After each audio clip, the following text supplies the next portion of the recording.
Viewers, welcome to my book. இன்றைய அறிவியல் வகுப்புல 8th ஸ்டாண்டர்ட் சயின்ஸ் புக்ல கொடுக்கப்பட்டிருக்கக்கூடிய செகண்ட் லெசனான விசையும் அழுத்தமும் இந்த லெசனை தான் நம்ம டீட்டெயில்டா பார்க்க போறோம். சோ இந்த லெசனை பொறுத்த வரைக்கும் நம்ம என்ன விஷயங்கள்லாம் தெரிஞ்சுக்க போறோம் அப்படின்னு பாத்தீங்கன்னா, விசை அப்படின்னா என்ன, அழுத்தம்னா என்ன, அடுத்தது உராய்வு அப்படின்னா என்ன, அடுத்தது சர்ஃபேஸ் டென்ஷன் அதாவது பரப்பு இழுவிசை அப்படின்னு சொன்னாங்கன்னா என்ன, இந்த 4 விஷயங்களை தான் நம்ம தெளிவா இந்த வகுப்புல நம்ம பார்க்க போறோம்.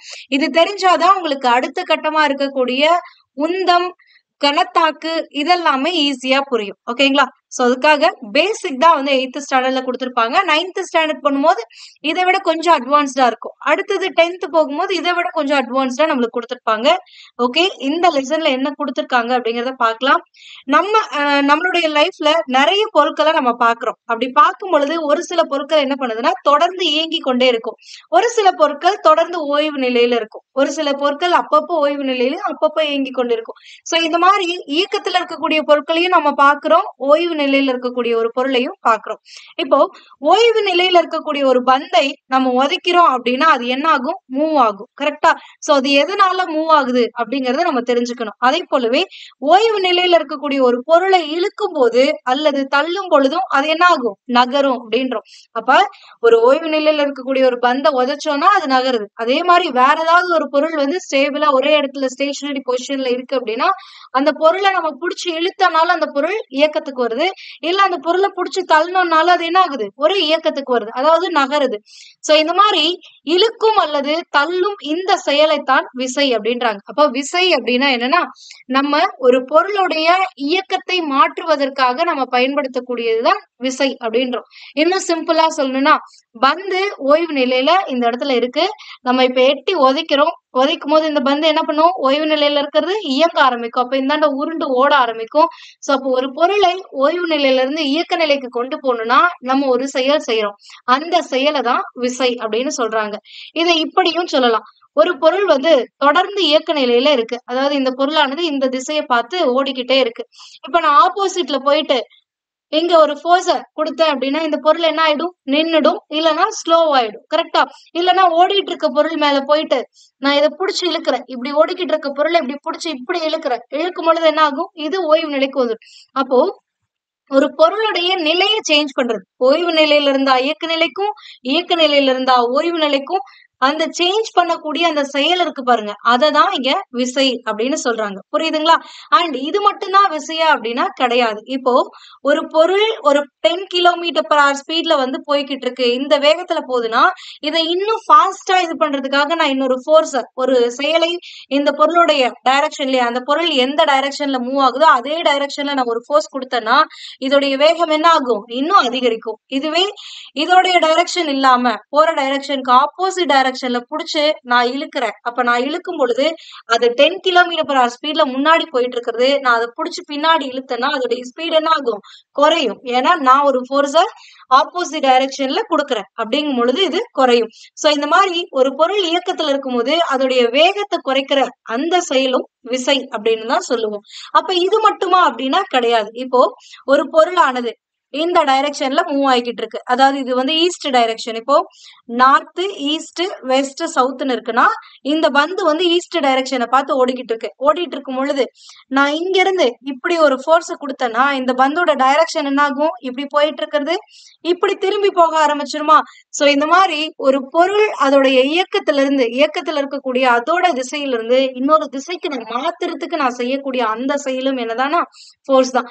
சோ அப்ப ஃபோர்ஸ் அப்படிங்கிறது ஜென்ரலா என்ன அப்படின்னு பாத்தீங்கன்னா, ஒரு பொருள் ஓய்வு நிலையில இருந்து இயக்க நிலைக்கு கொண்டு வரதுக்கு செய்யக்கூடிய செயலா இருக்கலாம், இல்லைன்னா இயக்கத்துல இருந்து ஓய்வு நிலைக்கு கொண்டு வரலாம், இல்ல அப்படின்னா ஒரு ஃபோர்ஸ் அப்ளை பண்ணா ஒரு பொருளுடைய திசை மாறுபடலாம், இல்லைன்னா ஒரு பொருளுடைய வேகத்தையும் அது அதிகரிக்கும் அல்லது குறைக்கும். சோ இந்த செயல்களை செய்வதற்காக, அதாவது இந்த மாதிரி சேஞ்சஸ் நடக்கிறதுக்காக நம்ம பண்ணக்கூடிய அந்த செயல் இழுத்தல் அல்லது தள்ளுதல் அப்படிங்கிறது தான் என்னன்னா விசை அப்படின்றாங்க. ஓகேங்களா? சோ அடுத்தது, ஒரு குறிப்பிட்ட பரப்பில் செயல்படும் விசை அழுத்தத்தை உண்டாக்கின்றது. அப்போ நம்ம ஒரு இடத்துல இப்படி ஒரு ஃபோர்ஸ் கொடுக்குறோம், இந்த பொருள் மேல இப்படி ஒரு ஃபோர்ஸ் புடிச்சு தள்ளுறோம் அப்படின்னா அந்த இடத்துல அதுக்கு ஒரு அழுத்தம் அப்படிங்கிறது, பிரஷர் அப்படிங்கிறது கிரியேட் ஆகும். உதாரணமாக நாம் ஒரு ஆணியை சுவற்றின் மீது அடிக்கும் போது அது அழுத்தத்தை உண்டாக்குகிறது. ஒரு ஆணி இருக்கு, நம்ம இங்க வச்சு சுத்தி வச்சு அடிக்கிறோம். நம்ம அடிக்கக்கூடிய அந்த செயல்ங்கிறது அந்த ஆணிக்கு ஃபோர்ஸ கொடுக்கிறோம். அந்த ஃபோர்ஸ குடுக்கறதுனால அந்த இடத்துல ஒரு அழுத்தம் உருவாகுறதுனாலதான் அந்த ஆணி என்ன பண்ணுது, அந்த சுவற்றுக்குள்ள போகுது. கரெக்டா? சோ அப்ப அந்த இடத்துல ஒரு அழுத்தம், நம்ம கொடுக்கக்கூடிய ஒரு ஃபோர்ஸ் ஒரு அழுத்தமாக அதன் மீது செயல்படுகின்றது. ஓகேங்களா? அடுத்தது திடப்பொருள் மட்டுமின்றி திரவங்கள், வாயுக்களும் அழுத்தத்தை செலுத்துகின்றன. இந்த மாதிரி ஒரு அழுத்தம் அப்படிங்கிறது திடப்பொருளை மட்டும்தான் கொடுக்க முடியுமானா கிடையாது. திரவ பொருளையும் கிடக்கும் அண்ட் வாயுக்கள்லயும் அழுத்தத்தை செலுத்த முடியும். ஓகேங்களா?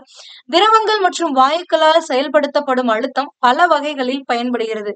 நீரியல் தூக்கி மற்றும் நீரியல் வேகத்தடை ஆகியவை திரவங்களின் அழுத்தத்தினால் செயல்படுகின்றன அப்படின்றாங்க. அதாவது நீரியல் தூக்கி அப்படின்னா இப்ப லிப்ட் எல்லாம் ஒரு சில இதெல்லாம் லிஃப்ட் பண்றதுக்கு நீரியல் தூக்கிகளை பயன்படுத்துவாங்க. இதை நீங்க ஒரு எக்ஸ்பெரிமெண்டா கூட பண்ணிருப்பீங்க. எப்படின்னா ஒரு இன்ஜெக்ஷன்ல வாட்டரை ஃபில் பண்ணிட்டு ஒரு டியூப இந்தாண்ட கனெக்ட் பண்ணி இன்னொரு இன்ஜெக்ஷன்ல கொண்டு வரும் பொழுது இங்க பிஸ்டனை மேல நோக்குனீங்கன்னா இங்க விரிவடையும். சோ அந்த ஒரு மெக்கானிசம் யூஸ் பண்றது இங்க நம்ம அழுத்தம் கொடுக்கறதுனாலதான் அந்த அழுத்தம் இன்னொரு இதுல போய் செயல்படுது. சோ நம்ம ஒரு குறைவான அழுத்தம் கொடுத்தா கூட அது ஒரு மிகை அழுத்தமாக குறிப்பிட்ட ஃபேக்டர்ஸ்னால மாறும். சோ இதனால இந்த அழுத்தம் அப்படிங்கிற செயல்பாட்டை வைத்துக்கொண்டு நம்ம பல விஷயங்கள்ல யூஸ் பண்ணிக்கிறோம். ஒண்ணு நீரியல் தூக்கி, இன்னொன்னு நீரியல் வேகத்தடை. ஓகேங்களா? இந்த பாடத்துல நம்ம எதை பத்தி எல்லாம் படிக்க போறோம்? விசை, அழுத்தம், உராய்வு, பரப்பு இழுவிசை, பாகு விசை அப்படின்னா என்னங்கிறதா பார்க்க போறோம். முதல்ல இங்க விசை அப்படின்னா என்னன்னு கொடுத்திருக்காங்க. நம்ம இப்ப சொன்ன எக்ஸ்பிளனேஷன் தான், வேற ஒண்ணுமே இங்க இருக்காது. கதவை திறத்தல், கால்பந்தை உதைத்தல், கேரம் விளையாட்டில் நாணயங்களை சுண்டுதல் போன்ற பல்வேறு செயல்களை நாம் அன்றாட வாழ்வில் நாம் செய்கிறோம். இவற்றை போன்ற செயல்களை செய்வதற்கு ஒரு புறக்காரணி ஒன்று தேவைப்படுகிறது. அதாவது ஒரு கதவு திறக்கணும் அப்படின்னா நம்ம போய் அதை தள்ளணும். அப்போ ஒரு புறக்காரணி தேவைப்படுகிறது. ஒரு பந்தை நம்ம உதைக்கிறோம், உதைச்சாதான் அது என்ன ஆகும், ஓய்வு நிலையில இருக்கக்கூடியது இயக்க நிலைக்கு போகும். சோ அப்படிங்கும் பொழுது அந்த இடத்துல நம்ம அந்த உதைக்கிற அந்த செயல் தான் ஒரு புறக்காரணி அப்படிங்கிறோம். சோ அப்ப ஒரு கேரம் போர்டுல ஒரு காயினை வச்சு இந்த இடத்துல நம்ம சுண்டி விடணும். அப்ப நம்ம கையில அப்படியே சுண்டி விடுறோம் பாருங்க, அதுதான் ஃபோர்ஸ். சோ அப்ப இதெல்லாம் தான் புறக்காரணின்னு சொல்லுவாங்க. சோ இந்த புறக்காரணியே விசை எனப்படும். விசையானது இயக்கத்தில் உள்ள ஒரு பொருளை ஓய்வு நிலைக்கோ அல்லது ஓய்வு நிலையில இருக்கக்கூடிய ஒரு பொருளை இயக்க நிலைக்கோ கொண்டு வர முடியும். சோ ஓய்வு நிலையில இருக்கக்கூடிய ஒரு பந்தை நான் உதைச்சேன்னா அது என்ன பண்ணும், மூவ் ஆக ஆரம்பிக்கும். அப்போ ஓய்வு நிலையில இருக்கக்கூடிய இயக்க நிலை கொண்டு வரணும்னாலும் சரி, இல்ல மூவ் ஆயிட்டு இருக்கக்கூடிய அந்த பந்தை நான் பிடிக்கணும் அப்படின்னா பிடிச்சிட்டேன்னா ஒரு ஃபோர்ஸ் கொடுக்குறேன் அப்படிங்கும் பொழுது அது என்ன ஆயிடும், ஓய்வு நிலைக்கு வந்துடும். சோ இந்த மாதிரி அதோடைய நிலையை மாற்ற வேண்டும் என்றால் நான் என்ன பண்ணும், ஒரு ஃபோர்ஸ கொடுக்கணும் அப்படின்றோம். சோ ஒரு சில பொருட்களில் உருவம் மற்றும் வடிவங்களையும் அதனால் மாற்ற முடியும். இது ரொம்பவே இம்பார்ட்டன்டான ஒரு பாயிண்ட். அப்ப ஃபோர்ஸ கொடுத்தா ஓய்வுல இருக்கிறது இயக்கத்துக்கும், இயக்க நிலையில இருக்கிறது ஓய்வு நிலைக்கும், இல்ல திசையும் இல்ல வேகத்தை மட்டும்தான் மாத்துமா அப்படின்னா இல்ல, வடிவத்தை கூட மாத்தும் அப்படின்றாங்க. ஏன்னா இப்ப ஒரு பால் இருக்கு, இந்த பால் ஒரு பிளாஸ்டிக் பால்னு வச்சுக்கோங்களேன். இப்ப நான் ஓங்கி இந்த பால் மேல அடிக்கிறேன். அப்ப அடிச்சா இது என்ன ஆகும், அப்படியே அமுக்கி போயிரும். கரெக்டா? ஒரு மாதிரி நசுங்கி போயிரும். அப்போ நான் ஒரு ஃபோர்ஸ தான் அது மேல கொடுத்தேன். நான் ஒரு ஃபோர்ஸ கொடுக்கும் போது அந்த பந்தோடைய உருவமானது என்னது, மாற்றம் அடைந்து விட்டது. அப்ப இதுவும் ஒரு ஃபோர்ஸ்னாலதான் பண்ண முடியும் அப்படின்றாங்க. ஒரு பொருளின் ஓய்வு நிலையை அல்லது சீரான வேகத்தில் இயங்க கொண்டிருக்கக்கூடிய ஒரு பொருளின் இயக்க நிலையை அல்லது இயங்கும் பொருளின் திசையை அல்லது பொருளின் வடிவத்தை மாற்றக்கூடிய அந்த புற காரணியை தான் விசை அப்படின்னு சொல்றோம். இந்த விசைக்கு எண் மதிப்பும் இருக்கு, திசையும் இருக்கு. ஏன் திசையும் இருக்கு அப்படின்னா, இப்போ இப்படி ஒரு பொருள் இருக்கு, இந்த பொருள் ஆல்ரெடி இந்த டைரக்ஷன்ல போயிட்டு இருக்கு அப்படின்னா நான் இப்போ இப்படி ஒரு ஃபோர்ஸ கொடுக்குறேன்னா இதோட டைரக்ஷன் என்ன ஆகும், ஸ்லைட்டா இப்படி சேஞ்ச் ஆகும். அப்போ நான் எந்த திசையில ஃபோர்ஸ் அப்ளை பண்றேங்கிற ஒரு விஷயம் இருக்கு. இந்த பொருளுக்கு பெர்பெண்டிகுலர் டைரக்ஷன்ல நான் கொடுக்குறேன். கரெக்டா? சோ அப்ப நான் எந்த டைரக்ஷன்ல ஃபோர்ஸ் கொடுக்குறேனோ அதுக்கேத்த மாதிரி அந்த விளைவுகளும் மாறுபடும். ஏன்னா இப்போ இந்த மாதிரி போயிட்டு இருக்கக்கூடிய பொருள்ல நான் பேக் சைட்ல இருந்து ஒரு ஃபோர்ஸ் அது போற டைரக்ஷன்லயே கொடுக்குறேன்னா என்ன ஆகும், இந்த பொருளுடைய வேகம் தான் அதிகரிக்கும். ஆனா அது என்ன ஆகும், சேம் டைரக்ஷன்லயே மூவ் ஆயிட்டு இருக்கும். இதுவே இந்த ஃபோர்ஸ நான் இப்படி ஆப்போசிட் டைரக்ஷன்ல கொடுக்குறேன், அதாவது இழுக்கிறேன் புடிச்சு, அப்ப என்ன ஆகும், ஒருவேளை நான் இழுக்கிற ஃபோர்ஸ் அதோடைய வேகத்தை விட அதிகமா இருந்துச்சுன்னா இந்த பொருள் எண்ணெயை நோக்கி வர ஆரம்பிச்சிடும். அப்ப இந்த பொருளில் ஏற்படக்கூடிய அந்த விளைவு அதோடைய திசையானது மாறுபடுகிறது. அப்படிங்கும் பொழுது நாம எந்த டைரக்ஷன்ல ஒரு ஃபோர்ஸ் அப்ளை பண்றோம் அப்படிங்கிறது இம்பார்ட்டன்ட். அப்ப விசைக்கு திசை இருக்கு. அதே மாதிரி எந்த அளவுக்கு ஃபோர்ஸ், கம்மியான ஃபோர்ஸ் கொடுக்கறோமா இல்ல அதிகமான ஃபோர்ஸ் கொடுக்கறோமா அப்படிங்கிற அந்த எண் மதிப்பும் இருக்கு. அப்போ ஒரு பொருளுக்கு எண் மதிப்பும் ஒரு திசையும் இருக்கு அப்படின்னா அதை வந்து வெக்டர் அளவு அப்படின்னு சொல்லுவாங்க. வெறும் எண் மதிப்பு மட்டும்தான் இருக்கு, திசை இல்லை அப்படின்னா அது ஸ்கேலர் அளவு. ஆனா விசை அப்படிங்கிறது எந்த திசையில செலுத்தணும் அண்ட் எவ்வளவு செலுத்தணும் அப்படிங்கறத பொறுத்து அமையறதுனால இது ஒரு வெக்டர் அளவு. அப்ப இதோடைய அலகு என்ன அப்படின்னு பாத்தீங்கன்னா நியூட்டன்ல மெஷர் பண்ணுவாங்க. ஓகேங்களா? புரிஞ்சுதா? ஏதாவது டவுட்ஸ் இருக்கா? இல்ல. அண்ட் ஸ்கேலர் அளவுக்கு உங்களுக்கு ஒரு எக்ஸாம்பிள் கொடுக்குறேன். இப்போ 2 பாயிண்ட்டுக்கு நடுவுல இருக்கக்கூடிய டிஸ்டன்ஸ் வந்து என்னன்னா வெறும் ஸ்கேலர் அளவு தான். ஏன்னா இதுக்கும் நடுவுல 10 மீட்டர்ஸ் டிஸ்டன்ஸ் அப்படின்றனா ஜஸ்ட் 10 மீட்டர் அப்படிங்கறதுதான். கிழக்கிலிருந்து மேற்கு 10 மீட்டர் இல்ல வடக்கிலிருந்து தெற்கு 10 மீட்டர்னு நான் இந்த இடத்துல சொல்லணும். இந்த 2 பாயிண்ட்டுக்கு நடுவுல இருக்கக்கூடிய டிஸ்டன்ஸ் என்னன்னு மட்டும் தான் கேட்கிறேன். அப்ப டிஸ்டன்ஸும் போது 10 மீட்டர் 15 மீட்டர் இருக்கு அப்படின்றதோட நம்ம ஸ்டாப் பண்ணிக்கலாம். கரெக்டா? சோ அப்ப இங்க வெறும் எண் மதிப்பு இருக்கு. அப்ப எண் மதிப்பு மட்டும் இருந்துச்சு அப்படின்னா அது ஸ்கேலர்னு சொல்லுவோம். அப்ப டிஸ்டன்ஸ், அதாவது தமிழ்ல தொலைவுன்னு சொல்லக்கூடியது வந்து என்னன்னா ஒரு ஸ்கேலர் அளவு. ஆனா இந்த விசை அப்படிங்கிறது ரெண்டுமே இருக்கும். அதாவது ஒரு பொருள் மேல எந்த டைரக்ஷன்ல நான் செலுத்துறேங்கிறது முக்கியம். பின்னாடி இருந்து செலுத்துறேனா இல்ல முன்னாடி இருந்து செலுத்துறேனா இல்ல சைட்ல போய் அந்த ஃபோர்ஸ கொடுக்கறேனா அப்படிங்கிறது ரொம்ப முக்கியம். ஏன்னா நான் ஒரு ஃபோர்ஸ் அப்ளை பண்றதுனால வரக்கூடிய விளைவுல அந்த டைரக்ஷன் எனக்கு இம்ப்ளாக்ட் பண்ணும். சோ அதனால அந்த இம்பாக்டுக்காக தான் நம்ம விசைக்கு வந்து திசை அப்படிங்கிறது முக்கியம். அதே மாதிரி எவ்வளவு ஃபோர்ஸ் கொடுக்கறோங்கிறதும் முக்கியம். புரிஞ்சுதுங்களா? அடுத்தது விசையுடைய விளைவு. ஒரு கிரிக்கெட் மட்டையாளர் பந்தை எதிர்கொள்வதை உற்று நோக்குங்கள். கிரிக்கெட் பந்தை எல்லை கோட்டுக்கு செலுத்த வேண்டுமெனில் அவர் பந்தின் மீது அதிக விசையை செலுத்த வேண்டும். இங்க ஒரு பேட்ஸ்மேன் நிக்கிறாரு, இங்க இருந்து பவுலர் வந்து ஒரு பால போடுறாரு. இப்ப இந்த பால் வந்து இந்த கிரவுண்டோடைய இந்த எல்லை கோட்டை தாண்டி போகணும்னா இவர் என்ன பண்ணும், அந்த பேட்டால வேகமா இழுத்தடிக்கணும். இழுத்தடிச்சாதான் அப்ப வேகமா ஒரு ஃபோர்ஸ் கொடுத்தா மட்டும்தான் அந்த பால் வந்து என்ன பண்ணும், தொலை தூரத்துக்கு போகும். அப்ப நீங்க ரொம்ப தூரத்துக்கு அந்த பாலை கொண்டு போய் சேர்க்கணும் அப்படின்னு நீங்க நினைச்சீங்கன்னா என்ன பண்ணும், ஃபோர்ஸா, அப்ப அதிக ஃபோர்ஸ் கொடுக்கணும் அப்படின்னு அர்த்தம். அப்ப அதிக விசை செலுத்த வேண்டும். அப்ப எல்லை கோட்டுக்கு செலுத்தணும்னா நான் என்ன பண்ணும், அதிக விசை செலுத்தணும். இதுவே இந்த கிரவுண்ட்ல இங்க மட்டும் உருட்டி விடணும் அப்படின்னா நான் என்ன பண்ணுவேன், மெதுவா தட்டி விடுவேன். மெதுவா தட்டி விடுறேன்னா கொஞ்சமான ஃபோர்ஸ் மட்டும் தான் கொடுக்குறேன் அப்படின்னு அர்த்தம். எனவே ஒரு பொருளின் மீது செலுத்தப்படும் விசையின் அளவை பொறுத்து அதன் விளைவும் இருக்கும் அப்படின்றாங்க. இப்ப நான் வேகமா விசை செலுத்தினேன் அப்படின்னா அந்த அந்த விசை எவ்வளவு விசை செலுத்துறனோ அதை பொறுத்து அதோடைய விளைவு மாறுபடும். நான் ரொம்ப ஃபோர்ஸா அடிச்சேன்னா அது கிரவுண்டை விட்டு தாண்டி போய் விழும். அதுவே நான் மெதுவா அடிச்சேன்னா அது அந்த கிரவுண்டுக்குள்ளேயே தான் விழும். சோ அப்படிங்கும் பொழுது அந்த விளைவு, அந்த பந்து எங்க போய் விழுது அப்படிங்கிற அந்த விளைவானது நான் கொடுக்கக்கூடிய அந்த விசையை பொறுத்து தான் அமைகிறது அப்படின்றாங்க. ஓகேங்களா?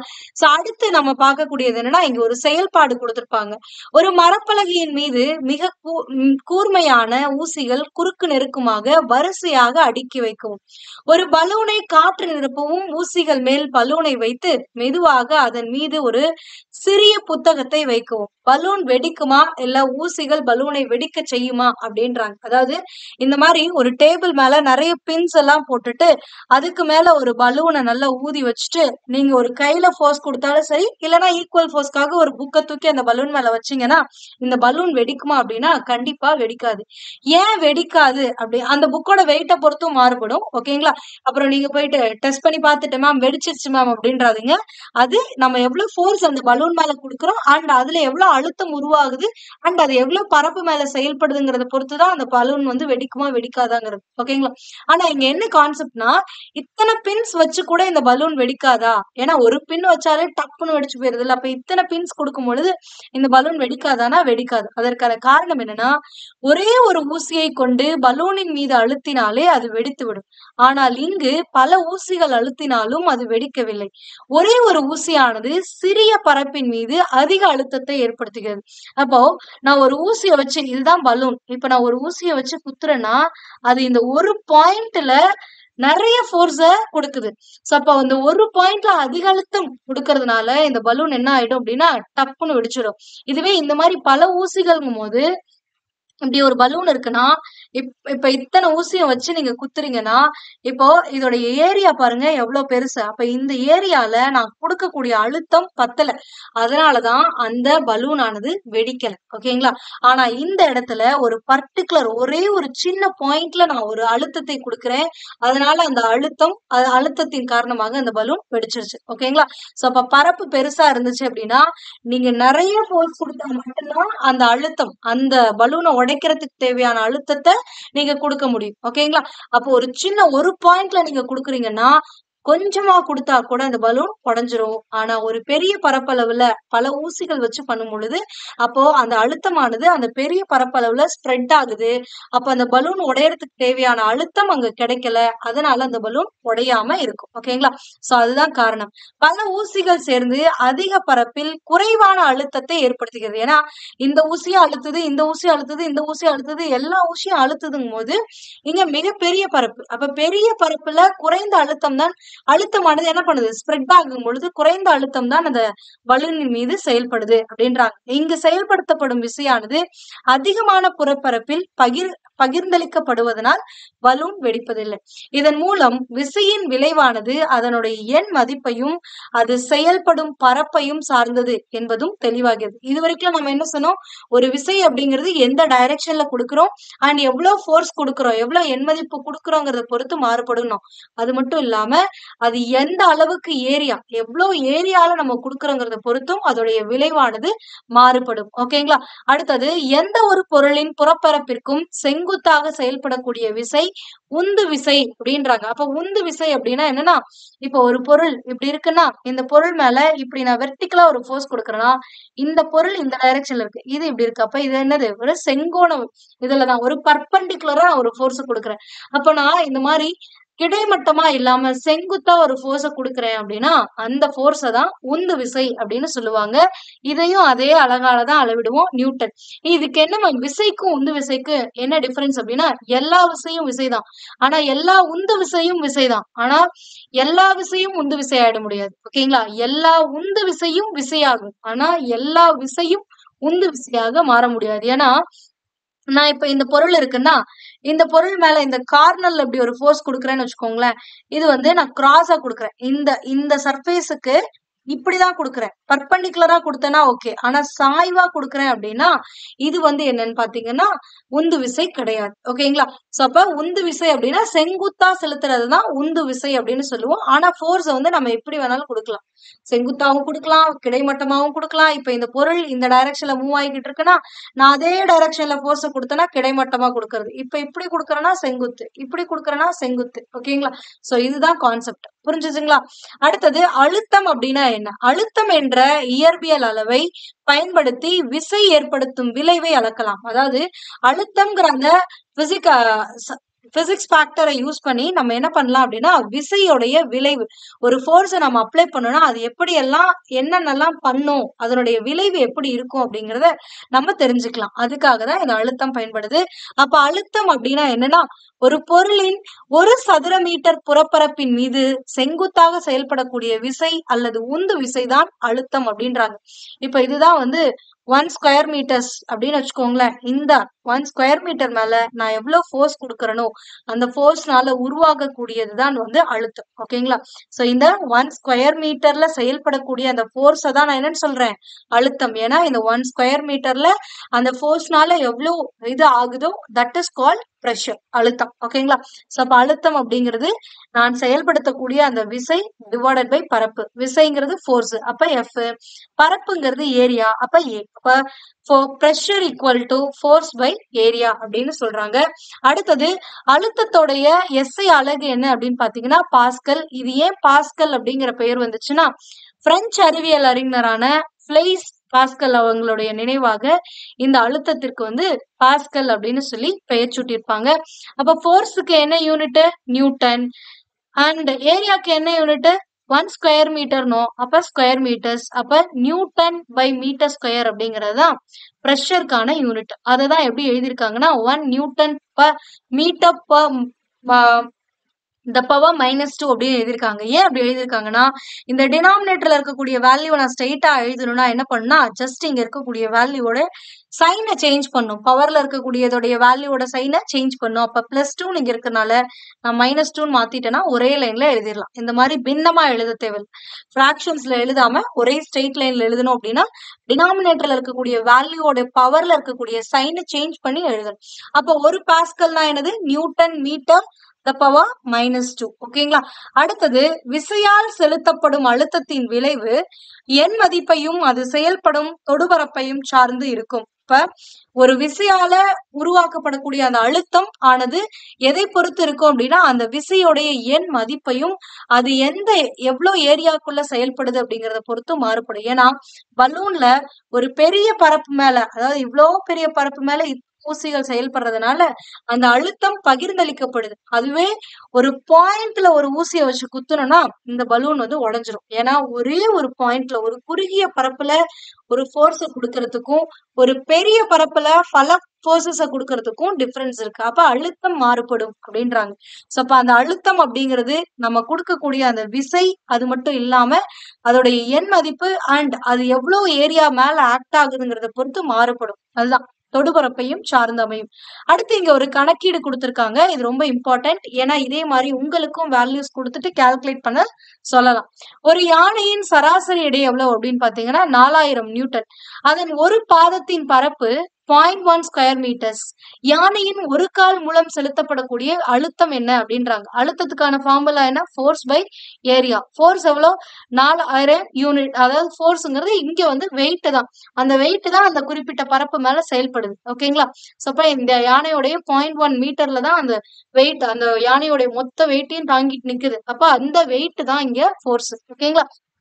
ஆனா யானைக்கு 4 கால் இருக்கு. மொத்த வெயிட்டே 4000 நியூட்டன்னா அதுல ஒரு காலுக்கு எவ்வளவு போகும் அப்படின்னு பாத்தீங்கன்னா 1000 நியூட்டன் விசை தான் செலுத்தப்படுது.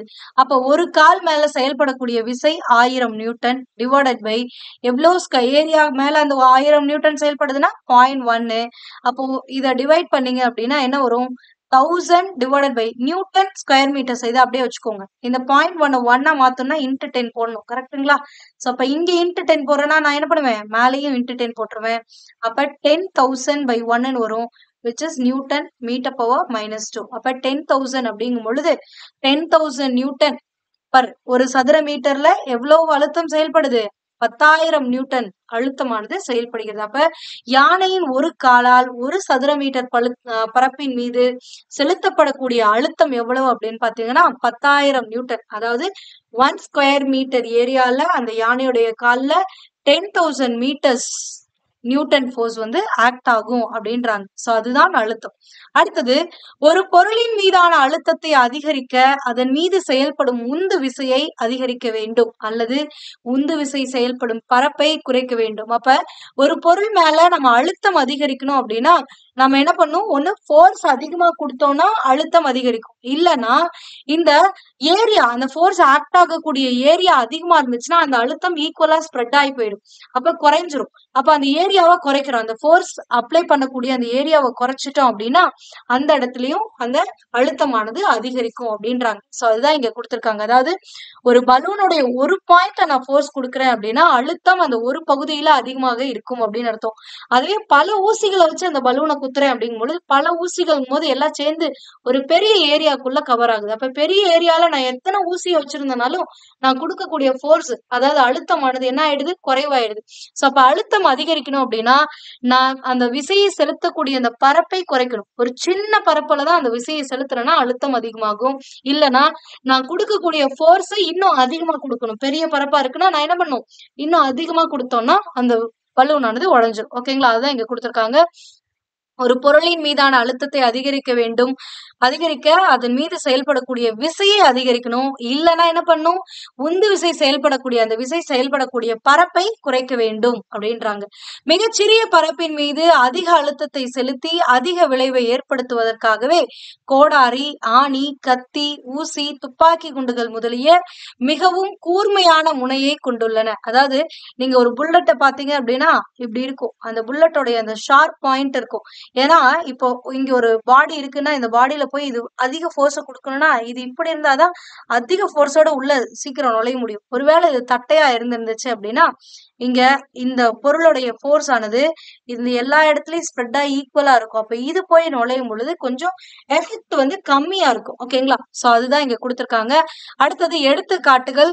அழுத்தத்தை குறைக்கவும், சாலையுடனான தொடுபரப்பை அதிகரிக்கவும் கனரக சரக்கு வாகனங்களின் அதிக எண்ணிக்கையிலான சக்கரங்களை கொண்டுள்ளது. அதாவது ஒரு ஒரு லாரி இப்படி இருக்குன்னு வச்சுக்கோங்களேன். நான் டாப் போர்ஷன்ல இருந்து சொல்றேன். ஒரு லாரி வந்து இப்படி இருக்கு அப்படின்னா, இதோடைய மொத்த வெயிட் என்ன பண்ணும்? அந்த ரோடு மேல இறங்கும். அப்ப அந்த ரோடு மேல இறங்குதுன்னா, ஒரு 4 பாயிண்ட மட்டும் வச்சு, ஒரு 4 கம்பு வச்சு இந்த மாதிரி வச்சேன்னா, அந்த ரோடு என்ன போயிடும்? இந்த அதிக அழுத்தத்தின் காரணமாக ரோடு வந்து உடைஞ்சு போயிடும். அப்ப ரோடு உடையக்கூடாதுன்னா, இந்த மொத்த ஃபோர்ஸையும் நான் ஈக்குவலா அந்த ரோடு மேல ஸ்ப்ரெட் பண்ணணும். அப்ப ஈக்குவலா ஸ்ப்ரெட் பண்ணா இந்த ஃபோர்ஸ் அப்ளை ஆகக்கூடிய ஏரியாவை நான் அதிகரிக்கணும். இப்ப ஏரியாவை அதிகரிக்கணும் அப்படின்னா, இந்த டயரு ஒரு பின் மாதிரி ஆக்ட் ஆகக்கூடாது. ஒரு பெரிய பெரிய டயர்ஸா நிறைய, அதாவது இந்த ரோடு மேல அந்த டயருடைய குவான்டிட்டி, அதாவது அது இருக்கக்கூடிய அந்த ஸ்பேஸ் அதிகமா இருந்துச்சு அப்படின்னா, அந்த ஃபோர்ஸ் ஆனது கொடுக்கக்கூடிய அழுத்தமானது அந்த சாலையின் மீது படக்கூடியது கம்மியா போயிடும். ஓகேங்களா? சோ அதுதான் இங்க கொடுத்திருக்கிறாங்க. சோ அப்ப 4-5 டயர், அதாவது ஒரு டயர் அப்படின்னா ஃபோர்ஸ் அந்த ஒரு டயருக்கு கீழேயே அந்த மொத்த அந்த டிராக்டர்ல இருக்கக்கூடிய மொத்த ஃபோர்ஸ் இறங்கும். சோ அப்படிங்கும்போது அழுத்தம் அந்த சாலையின் மீது செலுத்தப்படுவது அதிகமாகிறது. இதுவே ஒரு டயருக்கு பதிலா ஒரே பக்கத்துல 2-3 டயர் வச்சிருக்கேன்னா, அப்ப 2-3 டயரை சேர்த்தோம் அப்படின்னா ஒரு நல்ல ஸ்ப்ரெட் ஆன வைடு ஏரியா கிடைக்குது. அப்ப வைடு ஏரியால அந்த ஃபோர்ஸ் ஆக்ட் ஆகும் பொழுது இந்த ஃபோர்ஸ் ஆனது, இந்த அழுத்தமானது இந்த சாலையின் மீது அப்படியே சமமாக பிரித்தளிக்கப்படுகிறது. அதனால சாலைக்கு வந்து எந்த ஒரு டேமேஜும் வராது. ஓகேங்களா? அதனாலதான் கனரக வாகனங்கள்ல அதிக நம்பர் ஆஃப் டயர்ஸ் வந்து ஒரே சைடுல 2-3 டயர்ஸ் வச்சிருப்பாங்க. அதுக்கான காரணம் இதுதான். தோளின் மீது செலுத்தும் அழுத்தத்தை குறைக்கவும், தொடுபரப்பை அதிகரிக்கவும் முதுகில் சுமந்து செல்லும் பைகளில் அகலமான பட்டைகள் பொருத்தப்பட்டுள்ளது. இப்போ இந்த ஸ்ட்ரிப் இருக்கு பாருங்க. இந்த ஸ்ட்ரிப் வந்து நல்லா இந்த மாதிரி பிராட் ஸ்ட்ரிப்பா இருந்துச்சு அப்படின்னா, நீங்க அந்த பேக்க போட்டு போகும்பொழுது உங்களுக்கு அவ்வளோக்கா வெயிட்ஸ் தெரியாது.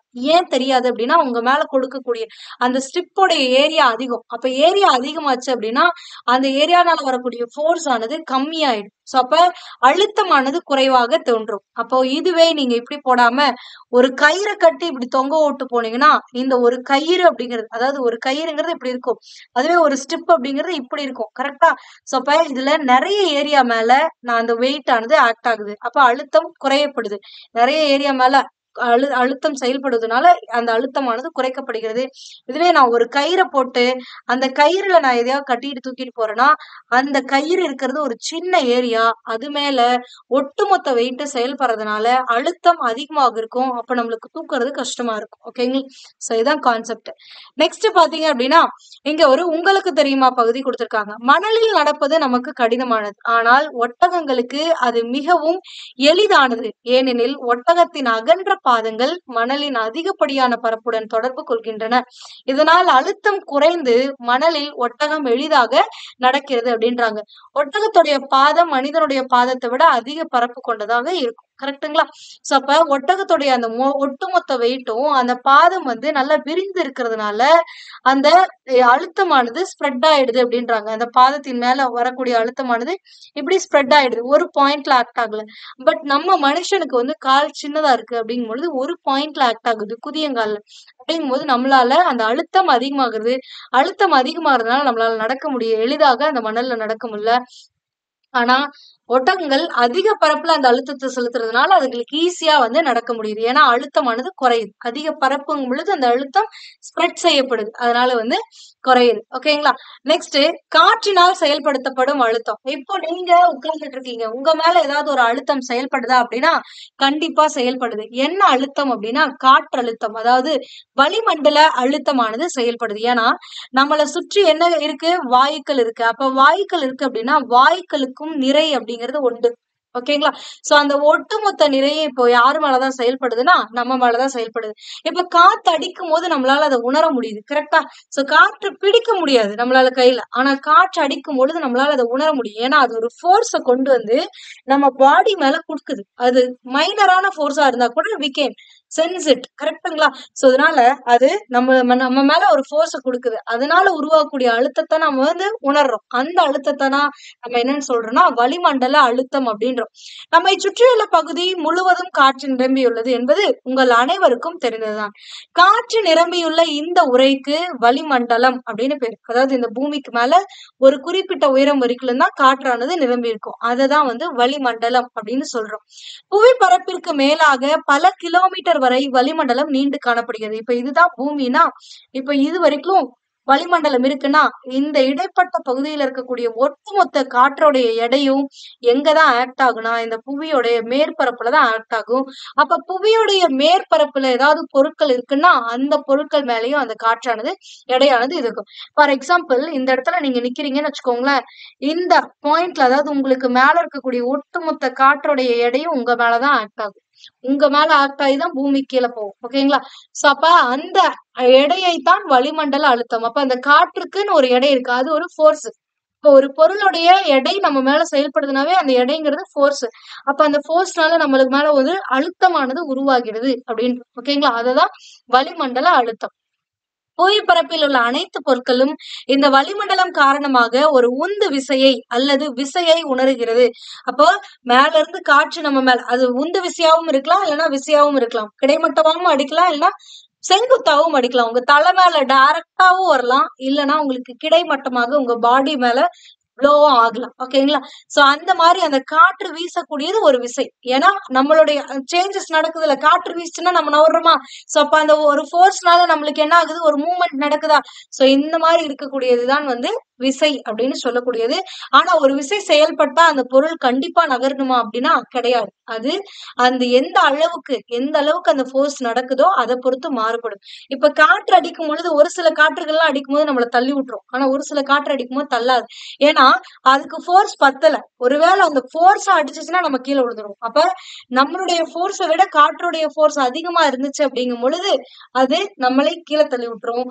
ஆனா நம்மளுடைய ஃபோர்ஸ் காற்றுடைய ஃபோர்ஸை விட அதிகமா இருக்கு அப்படின்னா அதால நம்மள ஒண்ணும் பண்ண முடியாது. அதுதான் புவியின் ஓரலகு புறப்பரப்பின் மீது கீழ் நோக்கி செயல்படும் வளிமண்டல விசை அல்லது எடை வளிமண்டல அழுத்தம் எனப்படும். அதாவது நீங்க இங்க இருக்கீங்கன்னா உங்களுக்கு நேரா மேல இருக்கக்கூடிய அந்த வளிமண்டலத்துல இருக்கக்கூடிய மொத்த காற்றினுடைய எடையும் உங்க மேலதான் செயல்படும். அதுதான் அந்த எடை வளிமண்டல காற்றினுடைய எடைங்கிறது ஒரு ஃபோர்ஸ்.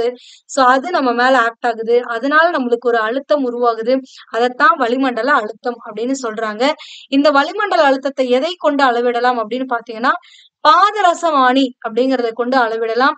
டாரிசெல்லி என்ற அறிவியல் அறிஞர் தான் இந்த பாதரசமானியை கண்டறிந்திருப்பார். ரொம்பவே முக்கியமானது. இதை நோட் பண்ணிக்கோங்க. ஓகேங்களா? அடுத்தது புவிப்பரப்பின் மேலிருந்து உயரம் அதிகரிக்கும் போது வளிமண்டல அழுத்தமானது குறைகிறது அப்படின்றாங்க. இதற்கான காரணம் என்ன அப்படின்னு பாத்தீங்கன்னா, இப்ப இதுதான் வளிமண்டலம்னு வச்சுக்கோங்களேன். இது பூமியோடைய மேற்பரப்பு. இது மொத்த வளிமண்டலம் இது வரைக்கும் இருக்கு அப்படின்னா, நீங்க பூமியோடைய மேற்பரப்புல இந்த இடத்துல இருக்கிறீங்கன்னு வச்சுக்கோங்களேன். இப்ப இங்க இருக்கும் பொழுது, இங்க இருந்து இவ்ளோ டிஸ்டன்ஸ்ல இருக்கக்கூடிய மொத்த காற்றோட எடையும் உங்க மேல செயல்படுது. அப்ப அழுத்தம் அதிகமா இருக்கும். இதுவே இந்த பூமி மேல ஒரு மலை இப்படி இருக்கு. இந்த மலையோடைய இந்த உச்சியில நீங்க இருக்கீங்க. உச்சியில இருக்கும் பொழுது இந்த போர்ஷன்ல இருந்து இது வரைக்கும் இருக்கக்கூடிய அந்த காற்றோட எடை மட்டும்தான் உங்க மேல ஆக்ட் ஆகும். கரெக்டா? சோ அப்ப நீங்க உயரத்துல இருந்தீங்க அப்படின்னா அந்த காற்றோடைய அழுத்தமானது குறைவாக இருக்கும். அதுவே நீங்க ரொம்ப கீழே இருக்கீங்க, அடிப்பகுதியில இருக்கீங்க அப்படின்னா அந்த மொத்த காற்றோட எடையை உங்க மேல இது பண்ணும் பொழுது அதிகமான காற்றழுத்தம் செயல்படும். புரியுதுங்களா உங்களுக்கு டிஃபரன்ஸ் என்னன்னு? மலை மேல இருக்கும் பொழுது நம்ம உயரத்துல இருக்கோம். அப்ப நம்ம தலைக்கு மேல இருந்து வளிமண்டலத்தோட எட்ஜ் வரைக்கும் இருக்கக்கூடிய அந்த காற்றோட எடை மட்டும்தான் செயல்படும். அப்ப இது மட்டும்தான் செயல்படும். ஆனா இதுவே மலைக்கு அடிப்பகுதியில இருக்கும் அப்படின்னா அந்த மொத்தமா வளிமண்டல எல்லையில இருந்து இப்ப உங்களுடைய தலைக்கு வரைக்கும் இருக்கக்கூடிய அந்த டிஸ்டன்ஸ்ல எவ்வளவு ஏர் இருக்கோ அது மொத்தமா ஆக்ட் ஆகும். சோ அப்ப உயர போகும் பொழுது வளிமண்டல அழுத்தம் குறைவதற்கான காரணம் இதுதான். ஓகேங்களா? ஆனா இந்த ஒரு ஃபேக்டரை வச்சு மட்டும் வளிமண்டல அழுத்தம் குறையுதுன்னு சொல்லிட முடியாது. இத பத்தி நம்ம ஜியாகிரபி கிளாஸஸ்லயே பார்த்திருக்கோம். காலநிலை வானிலை அந்த டாபிக் பார்க்கும் பொழுது இந்த வளிமண்டல அழுத்தத்தை பத்தி நம்ம பார்த்திருக்கோம். இது ஒரு ஃபேக்டரை டிபெண்ட் பண்ணி இருக்கிறது இல்ல. ஹைட்டை மட்டும் டிபெண்ட் பண்ணி இருக்கிறது இல்ல. டெம்பரேச்சரை டிபெண்ட் பண்ணி இருக்கும். அந்த மாதிரி பல காரணிகளை டிபெண்ட் பண்ணி இருக்கும். சோ அதனால அதையும் கன்சிடர் பண்ணும். இந்த இடத்துல உங்களுக்கு புரியணுங்கிறதுக்காக இப்படி சொல்றோம். இதுவும் ஒன் ஆஃப் த ஃபேக்டர் வளிமண்டல அழுத்தம் குறையறதுக்கு. ஓகேங்களா?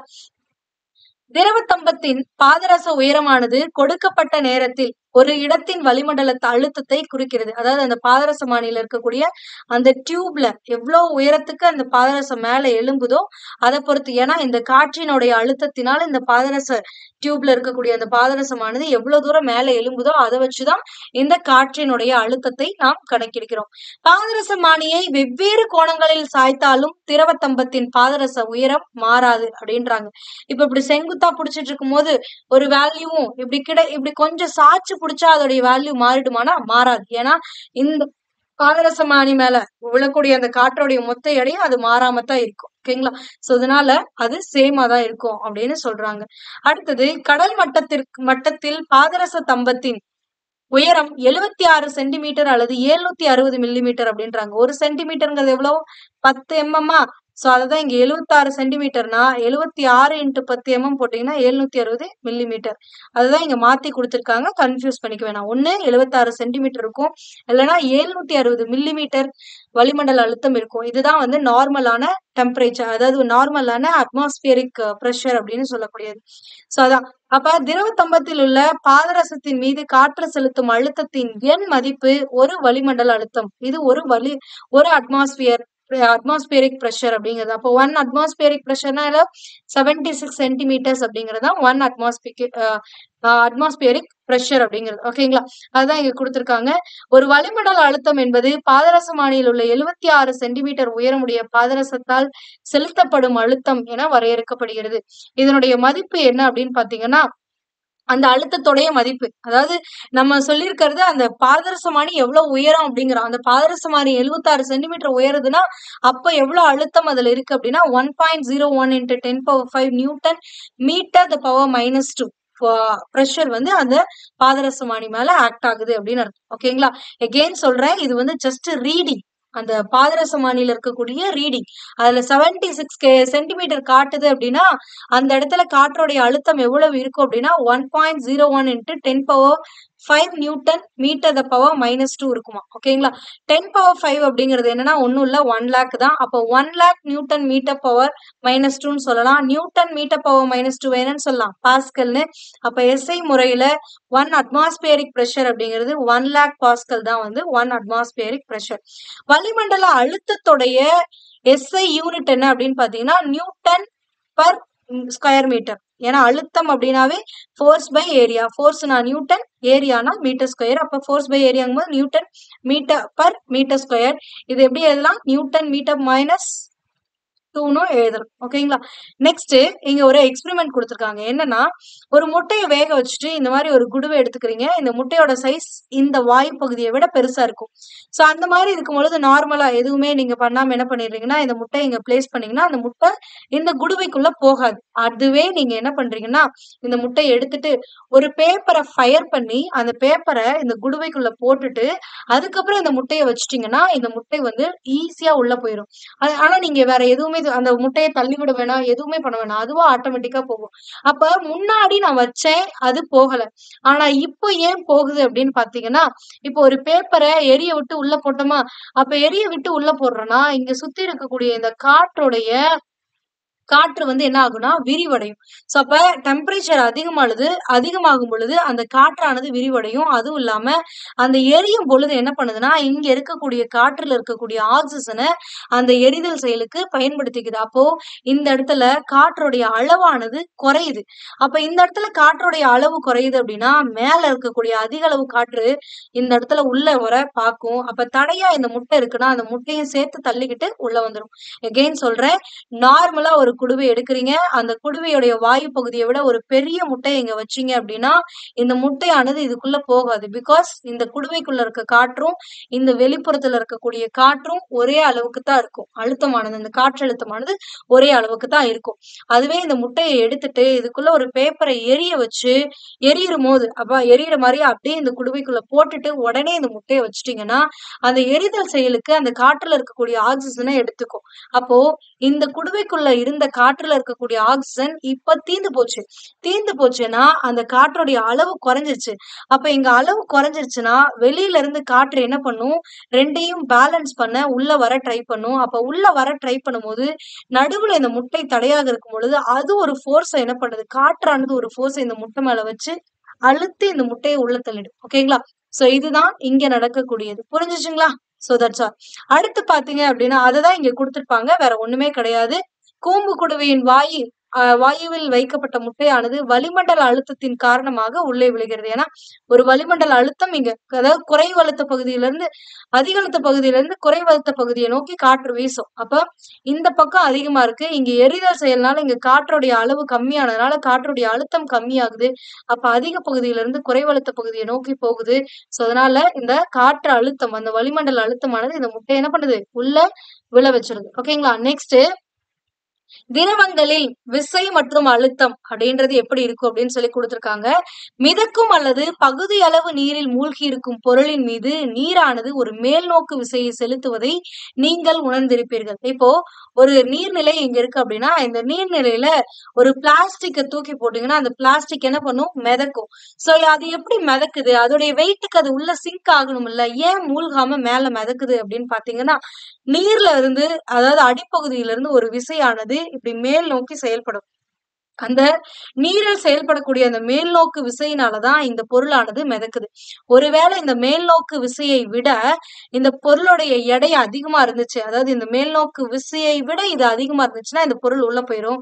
இதுவே இந்த மேல் நோக்கி செலுத்தக்கூடிய விசையை விட இந்த மேல மிதக்கக்கூடிய அந்த பொருளுடைய எடை கம்மியா இருக்கு அப்படின்னா அது மிதக்கும். இதுதான் ரீசன். ஓகேங்களா?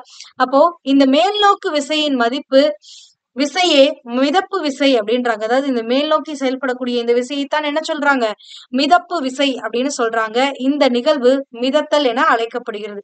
இந்த விசையை திரவங்கள் மட்டும் செலுத்துவதில்லை, வாயுக்களுக்கும் இந்த மாதிரி ஒரு விஷயம் இருக்கு. ஓகேங்களா? சோ இதற்கு ஒரு காரணமும் இருக்கு. நியூட்டன்ஸோட லாவெல்லாம் வந்துட்டு இங்க ஆக்ட் ஆகும். ஒரு பொருள் மிதப்பதை அல்லது மூழ்குவதை இந்த மேல்நோக்கு விசை தான் தீர்மானிக்கிறது. ஒரு பொருள் எடை மேல்நோக்கு விசையை விட குறைவாக இருந்தால், அதாவது இப்படி ஆக்ட் ஆகக்கூடிய இந்த போர்ஸை விட, இப்போ ஒரு 10 நியூட்டன் போர்ஸ் வந்து வாட்டர்ல கீழ இருந்து மேல இப்படி ஆக்ட் ஆகுதுன்னு வச்சுக்கோங்களேன். நான் மேல ஒரு 5 நியூட்டன் வெயிட் இருக்கக்கூடிய ஒரு பொருளை இப்படி போடுறேன்னா இந்த போர்ஸை விட இந்த மேல்நோக்கு விசை அதிகம். அப்ப மேல்நோக்கு விசை அதிகமா இருந்துச்சு அப்படின்னா இந்த பொருளானது என்ன பண்ணும், மிதக்கும். ஓகேங்களா? இதுவே இந்த இடத்துல ஒரு 15 நியூட்டன் போர்ஸ் இருக்கக்கூடிய ஒரு பொருளை வைக்கிறேன்னா அது என்ன பண்ணும் அப்படின்னா டக்குன்னு உள்ள விழுந்துரும். சோ இதற்கும் இந்த மேல்நோக்கு விசைதான் காரணம். அடுத்தது, திரவங்களால் செலுத்தப்படக்கூடிய அழுத்தம் எப்படி இருக்கும் அப்படின்னு சொல்றாங்க. திரவமானது கொள்கலன்களின் அடிப்பாகத்தில் மட்டுமல்ல அதன் சுவர்களின் மீதும் அழுத்தத்தை செலுத்துகிறது. இப்போ ஒரு கண்டெய்னர்ல நீங்க வாட்டரை இங்க ஃபில் பண்றீங்க அப்படின்னா இந்த வாட்டருடைய மொத்த வெயிட்டும் வந்து ஒரு ஃபோர்ஸ் மாதிரி ஆக்ட் ஆகும். எது மேல, இந்த குடுவை மேல, நீங்க வைத்திருக்கக்கூடிய இந்த கலன் மேல. அப்போ இந்த மொத்த வெயிட்டும் இதோடைய அடிப்பரப்புல மட்டும் செயல்படுதா அப்படின்னா கிடையாது. இந்த சைட்ல இருக்கக்கூடிய பகுதிகளிலையும் இந்த வாட்டருடைய ஃபோர்ஸ் ஆனது, வெயிட் ஆனது ஆக்ட் ஆகும் அப்படின்றாங்க. அதுக்கு காரணங்களும் இருக்கு. இதுக்குள்ள இருக்கக்கூடிய அந்த வாட்டர் மாலிகுலுக்கு நடுவுல நடக்கக்கூடிய கொஹசிவ் ஃபோர்ஸ் அப்படின்னு சொல்லுவாங்க. ரெண்டும் அந்த சக பிணைப்பு, அந்த பிணைப்பு ஏற்படுவதனால ஒரு ஃபோர்ஸ் உண்டாகும். சோ அதெல்லாம் காரணமா இருக்கும். கொஹசிவ் அதசிவ் ஃபோர்ஸஸ் எல்லாம் காரணமா இருக்கும். அதுதான் இங்க கொடுத்திருக்காங்க. கொள்கலனின் அடிப்பாகத்தில் மட்டும் அந்த ஃபோர்ஸ் செயல்படுறது கிடையாது. அந்த அழுத்தமானது செயல்படுவது, ஒரு ஃபோர்ஸ் கொடுக்குறீங்கனாவே அந்த இடத்துல ஒரு அழுத்தம் உருவாகும். ஓகேங்களா? சோ அந்த ஃபோர்ஸ் ஆனது இந்த அடிப்பாகத்துல மட்டும் கிடையாது, சைட்லயும் செயல்படும். அப்ப அந்த அழுத்தமானது சைட்லயும் செயல்படும். திரவங்களில் செயல்படக்கூடிய அழுத்தத்தை உற்று நோக்கும் புள்ளியின் ஆழத்தை சார்ந்து உள்ளது. அதாவது நம்ம இங்க ஒரு வாட்டர் நிரப்புன ஒரு கலன் வச்சிருக்கோம். இதுல எந்த இடத்துல அப்படிங்கறத பொறுத்து அதோடைய அழுத்தமானது மாறும் அப்படின்றாங்க. சோ இப்போ இந்த இடத்துல ஒரு துளைய போட்டீங்க அப்படின்னா இது எப்படி விழும், இப்படிதான் விழும். அதுவே இந்த இடத்துல அப்படிங்கும்பொழுது இதுக்கு இன்னும் கொஞ்சம் தள்ளி விடும். அடுத்து இங்க கீழே அடி மட்டத்துல போடுறீங்கன்னா இது ரொம்ப ஃபோர்ஸா விழும். ஏன் அப்படின்னு பாத்தீங்கன்னா இந்த ஒட்டுமொத்த நீருடைய வெயிட்டும் ஃபோர்ஸும் இந்த பாயிண்ட்ல செயல்படுது. அப்ப இந்த பாயிண்ட்ல செயல்படும் பொழுது அதிக அழுத்தமானது இந்த பாயிண்ட்ல செயல்படுது. அப்ப அதிக அழுத்தம் செயல்படுறதுனால இந்த இடத்துல ஒரு வேளை அதாவது இங்க இந்த கீழ இருக்கக்கூடிய வாட்டர் மேல இந்த ஒட்டுமொத்த வாட்டருடைய ஃபோர்ஸ் ஆக்ட் ஆகுறதுனால அழுத்தமானது அதிகமாக இந்த புள்ளியில இருக்கு. ஓகேங்களா? ஆனா இந்த புள்ளிக்கும் கம்பேர் பண்ணும்பொழுது இதுக்கு மேல கொஞ்சம் வாட்டர் தான் இருக்கு. அப்ப அழுத்தம் குறைவாக இருக்கும். இதோட கம்பேர் பண்ணும்பொழுது இந்த இடத்துல அழுத்தமானது குறைவாக இருக்கும். அதனாலதான் இது இதோட ஸ்டாப் பண்ணிடுது. ஆனா இங்க அழுத்தம் அதிகமா இருக்கிறதுனால இது என்ன பண்ணுது? பீச்சிட்டு வெளியில அடிக்குது. ஓகேங்களா? சோ இதான் காரணம். அப்போ நம்ம எந்த இடத்துல அந்த அழுத்தத்தை பார்க்கிறோம் அப்படிங்கிறது ரொம்பவே முக்கியமான ஒரு விஷயம். இந்த பாயிண்ட்ல அழுத்தம் பார்த்தா அதிகமா இருக்கும். அதுக்கு மேல பாத்தீங்கன்னா கம்மியா இருக்கும். அதுக்கு மேல பாத்தீங்கன்னா இன்னும் அழுத்தம் கம்மியா இருக்கும். அப்ப அந்த ஆழத்தை பொறுத்து அழுத்தமானது மாறுபடும். ஆழம் அதிகரிக்க அதிகரிக்க அழுத்தமும் என்ன ஆகும்? அதிகரிக்கும். ஏன்னா இங்க ஆழமான ஒரு பகுதி. அப்ப அழுத்தம் அதிகமாக இருக்கும். அதுதான் இங்க கொடுத்திருப்பாங்க. ஆழம் அதிகரிக்க அதிகரிக்க திரவங்களில் செயல்படக்கூடிய அழுத்தமும் அதிகரிக்கும் அப்படின்றாங்க. அடுத்தது கொள்கலனின் அடிப்பாகத்தில் திரவத்தினால் செயல்படுத்தும் அழுத்தம் அந்த திரவத்தின் உயரத்தினை சார்ந்து அமைகிறது என்பதையும் காமிக்கிறது. இதை இப்படி கூட சொல்லலாம். ஆழம்னு சொல்லாம இந்த கொள்கலனுடைய உயரத்தை பொறுத்து மாறுபடும்னு சொல்லலாம். இங்க இருந்து இவ்வளவு வரைக்கும் டிஸ்டன்ஸ் அதிகம். அப்ப உயரம் அதிகரிக்கும் பொழுது இந்த அழுத்தமும் என்ன பண்ணுது? அதிகரிக்குது அப்படின்றாங்க. ஓகேங்களா?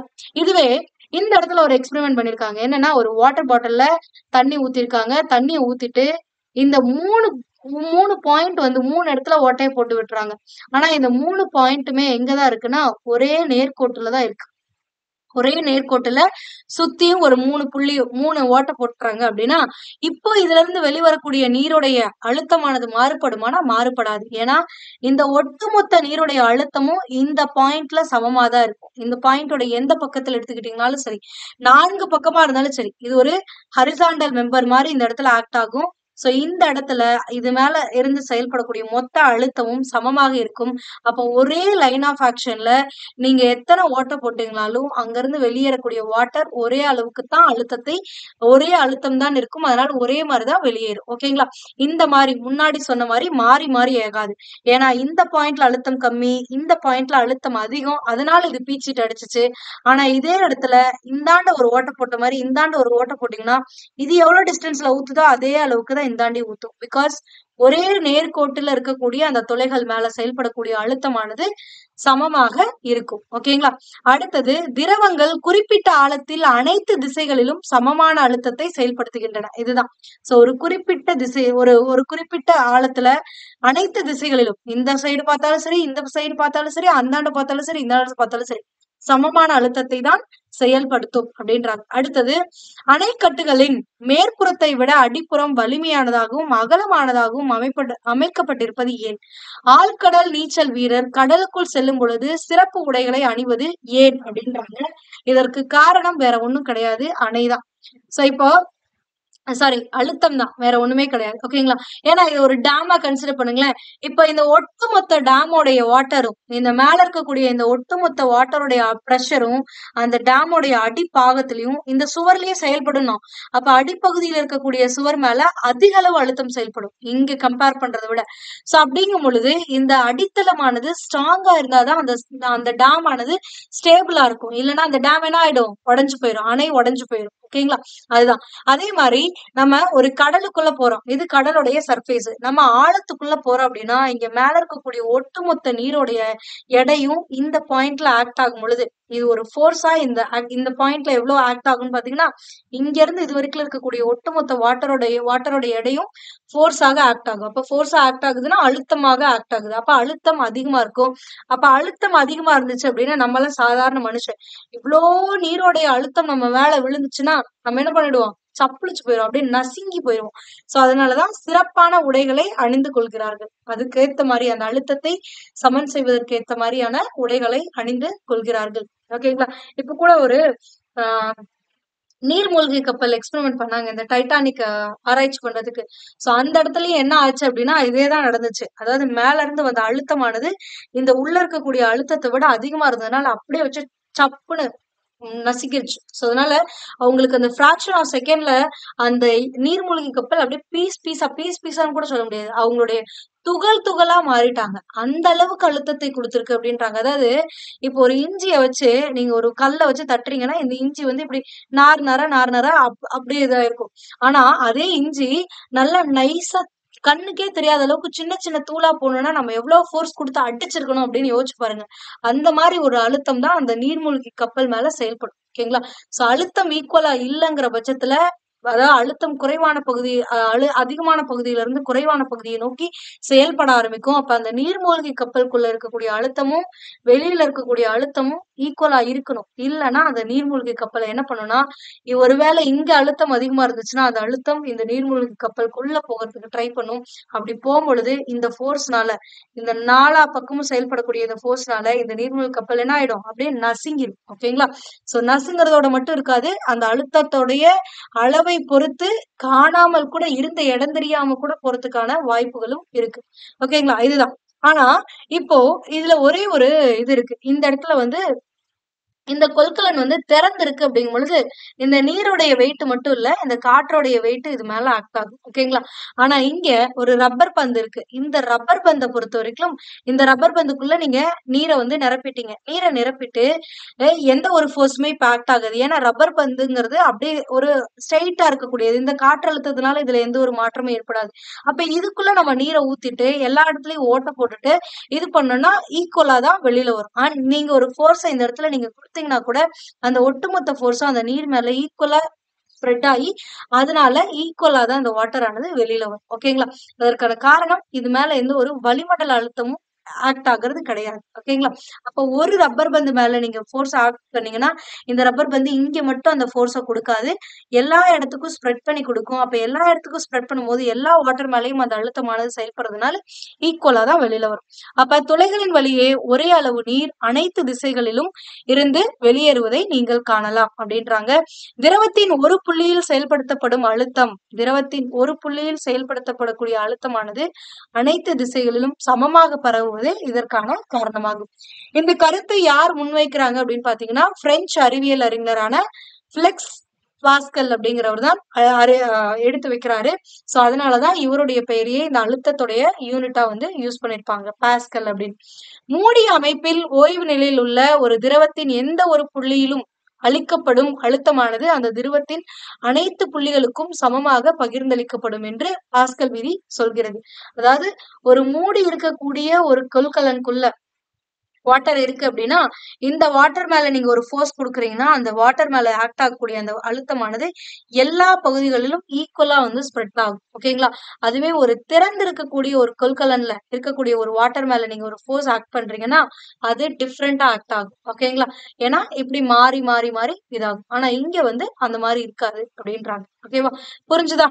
அடுத்தது பாஸ்கல் விதியுடைய பயன்பாடுகள் என்னென்ன? எங்கெல்லாம் இந்த மாதிரி இந்த அழுத்தத்தை பயன்படுத்தி ஒரு பொருளுக்கான அதாவது பயன்படுத்துறாங்க அப்படின்னு சொல்லி கொடுத்திருக்காங்க. வாகனங்களில் பழுது நீக்கும் பணிமனையில் வாகனங்களை உயர்த்த பாஸ்கல் விதியின் அடிப்படையில் இயங்கும் நீர் உயர்த்திகளை பயன்படுத்துகிறோம். இந்த நீர் உயர்த்திகளுக்கு எடுத்துக்காட்டு என்னன்னு பாத்தீங்கன்னா, நீங்க இந்த இன்ஜெக்ஷன் வச்சு நீங்க டெஸ்ட் பண்ணிருக்கலாம். ஸ்கூல்ல இந்த சயின்ஸ் எக்ஸிபிஷன் எல்லாம் வந்துச்சுன்னா இததான் ஃபர்ஸ்ட் பண்ணுவோம். சோ இப்படி ஒரு இன்ஜெக்ஷன் வச்சிருப்போம். சோ இது வந்து அந்த பிஸ்டன் பின்னாடி இருக்கிறது. இது வழியா இன்னொரு டியூப கனெக்ட் பண்ணிருப்போம். இந்த டியூப்ல என்ன பண்ணுவோம்னா, இன்னொரு பெரிய இன்ஜெக்ஷனே வச்சிருப்போம். அதாவது இன்னொரு பெருசான ஒரு இன்ஜெக்ஷனை இங்க கனெக்ட் பண்ணிருப்போம்.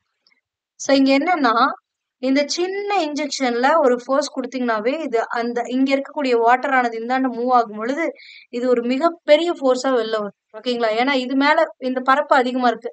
இப்ப இங்க வந்து நான் ஒரு சின்ன ஃபோர்ஸ் குடுத்தனாலே இது வந்து நல்லா வைடா ஓப்பன் பண்ண முடியும். சோ அதான் இந்த ஃபோர்ஸ பயன்படுத்தி தான், இந்த அழுத்தத்தை பயன்படுத்தி தான் அந்த நீரியல் உயர்த்திகள்ல பயன்படுத்துவாங்க. அது மட்டும் இல்லாம வாகனங்கள்ல இருக்கக்கூடிய ஸ்பீட் பிரேக் அமைப்புகளிலும் பாஸ்கல் விதி பயன்படுத்தப்படுது. பஞ்சு அல்லது ஆடைகள் மிக குறுகிய இடத்தை அடைத்துக் கொள்ளும் வகையில் அவற்றை அழுத்த பொதிகளாக மாற்றுவதற்கு நீரியல் அழுத்திகள் பயன்படுத்தப்படுது. இப்போ இந்த மூட்டையில நீங்க இப்ப பஞ்சு போடுறீங்கன்னா, நிறைய பஞ்சு இப்படி பிடிக்குதுன்னா, இத நீங்க நல்லா அழுத்தி விட்டுட்டீங்க அப்படின்னா, இது போய் உள்ள உட்காந்துக்கும். கரெக்ட்டுங்களா? சோ அப்ப அத அழுத்துறதுக்கு ஒரு அழுத்தத்தை குடுக்கணும். அங்கேயும் இந்த பாஸ்கல் விதிய நம்ம பயன்படுத்துறோம். அழுத்தம் அப்படிங்கிற ஒரு விஷயமானது செயல்படுது. ஓகேங்களா? சோ இதுதான் வந்து அழுத்தம் தொடர்பானது. ஓகேங்களா? ஏதாவது டவுட்ஸ் இருக்கா? இல்ல. சோ அடுத்து நம்ம பார்க்கக்கூடியது என்ன அப்படின்னு பாத்தீங்கன்னா, இந்த பரப்பு இழுவிசை. பரப்பு இழுவிசையை இங்கிலீஷ்ல என்னன்னு சொல்லுவாங்கன்னா, சர்ஃபேஸ் டென்ஷன் அப்படின்னு சொல்லுவாங்க. இத நம்ம படிக்கிறதுக்கு முன்னாடி நானே சொல்லிடுறேன். ஒரு விஷயம் என்ன அப்படின்னு பாத்தீங்கன்னா, இப்போ இப்படி ஒரு டம்ளர்ல நீங்க வாட்டர் ஃபில் பண்றீங்க. இதுவரைக்கும் வாட்டர் ஃபில் பண்ணியிருக்கீங்க. இதுவரைக்கும். இப்ப ஃபில் பண்ணியிருக்கீங்கன்னா, இதுக்குள்ள வாட்டர் மாலிக்யூல்ஸ் நெறைய இப்படி இருக்குமா? சோ இப்ப என்ன ஆகும் அப்படின்னு பார்த்தீங்கன்னா, இந்த வாட்டர் மாலிக்யூல்ஸ் ஒண்ணோட ஒண்ணு இணைஞ்சு இருக்கும். ஓகேங்களா? அதுலயும் இந்த இப்ப இந்த இடத்துல இருக்கக்கூடிய வாட்டர் மாலிக்யூல்ஸ் என்ன பண்ணும்னா, இந்தாண்ட அதாவது எல்லா திசைகளிலும் ஒரு கவர்ச்சி விசையை கொண்டிருக்கும். இன்னொரு வாட்டர் மாலிக்யூல புடிச்சு இழுக்கும். அதாவது ஒரு வாட்டர் மாலிக்யூல் எல்லா திசையிலும் ஒரு வாட்டர் மாலிக்யூல். அப்ப இன்னொரு வாட்டர் மாலிக்யூல் இது மேல வந்து இதாகும்.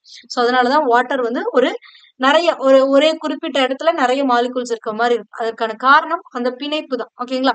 இப்போ இதே மாரி இந்த சர்ஃபேஸ்ல நடக்குமா அப்படின்னு பார்த்தீங்கன்னா, நடக்காது.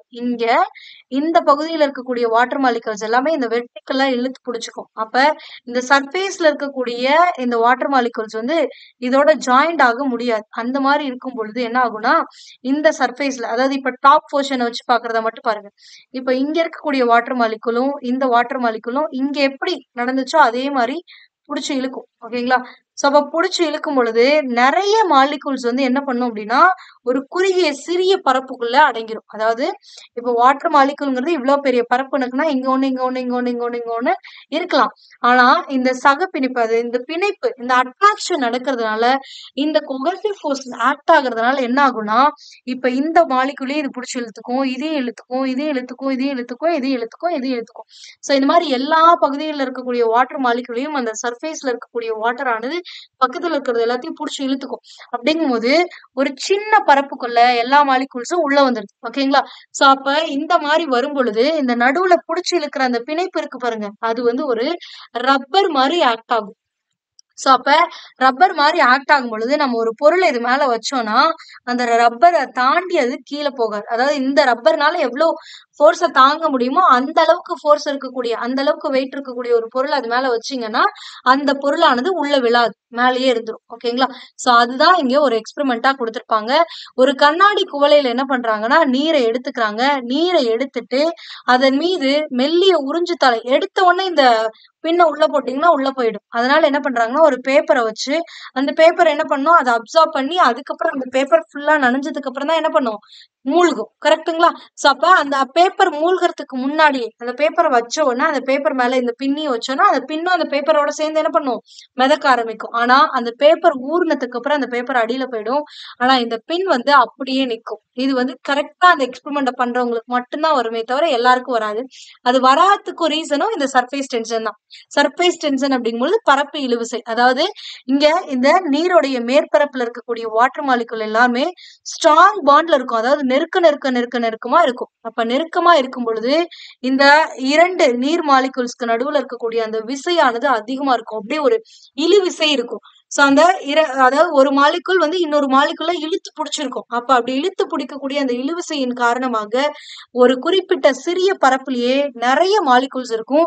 இது வந்து என்ன பண்ணும் அப்படின்னா, ஒரு ரப்பர் மாரி, ஒரு சவ்வு மாரி ஆக்ட் ஆகும். அதனால இந்த இதுக்கு மேல இந்த பின் இருக்கிறதுனால, இந்த பின்னானது என்ன பண்ணாதுன்னா, உள்ள போவாது. ஏன்னா இந்த பின்னோட வெயிட்டுக்கும், இங்க ஆக்ட் ஆகக்கூடிய இந்த மாலிக்யூல்க்கு நடுவுல இருக்கக்கூடிய அந்த இழுவிசைய விட அந்த பொருளோட எடை அதிகமா இருந்தா மூழ்கி போயிரும். ஆனா இழுவிசைய விட அந்த பொருளோட எடை கம்மியா இருந்துச்சு அப்படின்னா, அந்த பொருளானது மூழ்காது. அதுதான் இங்க குடுத்திருக்கக்கூடிய எக்ஸ்பெரிமெண்ட். ஓகேங்களா? சோ அது சில நிமிடங்களுக்கு பிறகு உறிஞ்சுத்தாள் நீரில் மூழ்கும். ஆனால் காகித பிடிப்பு ஊசி இந்த பேப்பர் பின் வந்து என்ன ஆகாதுன்னா, நீரை காட்டிலும் அதிக அடர்த்தி பெற்றிருந்தால் கூட, அதில் சிறிது மூழ்கிய நிலையில் மிதக்க துவங்கும் அப்படின்றாங்க. இது எவ்வாறு நடக்கிறது அப்படின்னா, நீரின் மேற்பரப்பில் இருக்கக்கூடிய நீர் மூலக்கூறுகள் இழுத்து கட்டப்பட்ட ஒரு ஜவ்வை போன்று தங்களது பரப்பை குறைத்துக் கொள்ளும் அப்படின்றாங்க. அதாவது நான் சொன்னேன்ல, இப்போ இதுதான் சர்ஃபேஸ் அப்படின்னா, இந்த சர்ஃபேஸ்ல இருக்கக்கூடிய வாட்டர் மாலிகூல்ஸ் என்ன பண்ணும்னா, நல்லா இழுத்து ஒண்ணோட ஒண்ணா இழுத்து கட்டிக்கிட்ட மாதிரி இதாயிடும். அப்ப பெரிய பரப்புல இருந்த அந்த நீர் மாலிகூல்ஸ் எல்லாம் ஒரு குட்டியான பரப்புக்குள்ள சுருங்கிருது. அதுதான் ஓகேங்களா? சோ அதான் இங்க கொடுத்திருக்காங்க. ஒரு நீர் மூலக்கூறுகள் இழுத்து கட்டப்பட்ட ஒரு ஜவ்வை போன்று தங்களுடைய பரப்பை என்ன பண்ணுது, குறுக்கிக்குது. ஒரு பெரிய பரப்புல இருக்கக்கூடிய நீர் மூலக்கூறுகள் நடுவுல இருக்கக்கூடிய அந்த ஸ்பேஸ் எல்லாம் இல்லாம நல்லா இழுத்து புடிச்சுக்குதுங்க. சோ அப்ப அந்த நீர் மாலிகூல்ஸ் எல்லாம் இருக்கக்கூடிய அந்த பரப்பானது குறைந்துருது. அப்போ அவற்றின் மீது செயல்படக்கூடிய விசை நீரின் பரப்பு விசையை குறைக்க முயலும். சோ இப்போ வேற ஒரு ஃபோர்ஸ் நான் இது மேல அப்ளை பண்றேன் அப்படின்னா, அந்த ஃபோர்ஸ் வந்து இந்த நீருடைய பரப்பு விசைய அந்த பாண்ட் இருக்கு பாருங்க, அதை உடைக்க ட்ரை பண்ணும். ஆனா அந்த பாண்டோட விசையை விட அதிகமான ஃபோர்ஸை நீங்க கொடுத்தாதான் அந்த பாண்ட் உடைஞ்சு அந்த பொருள் மூழ்கும். இதுவே அந்த நீர் மூலக்கூறுகளுடைய இழுவிசையை விட குறைவான விசையத்தான் நீங்க செலுத்துறீங்கன்னா அந்த பாண்ட் வந்து உடையாது, மிதக்க ஆரம்பிச்சிடும். அந்த மேல நீங்க போடுற அந்த பொருளானது மிதக்க ஆரம்பிச்சிடும். ஓகேங்களா? அதான்.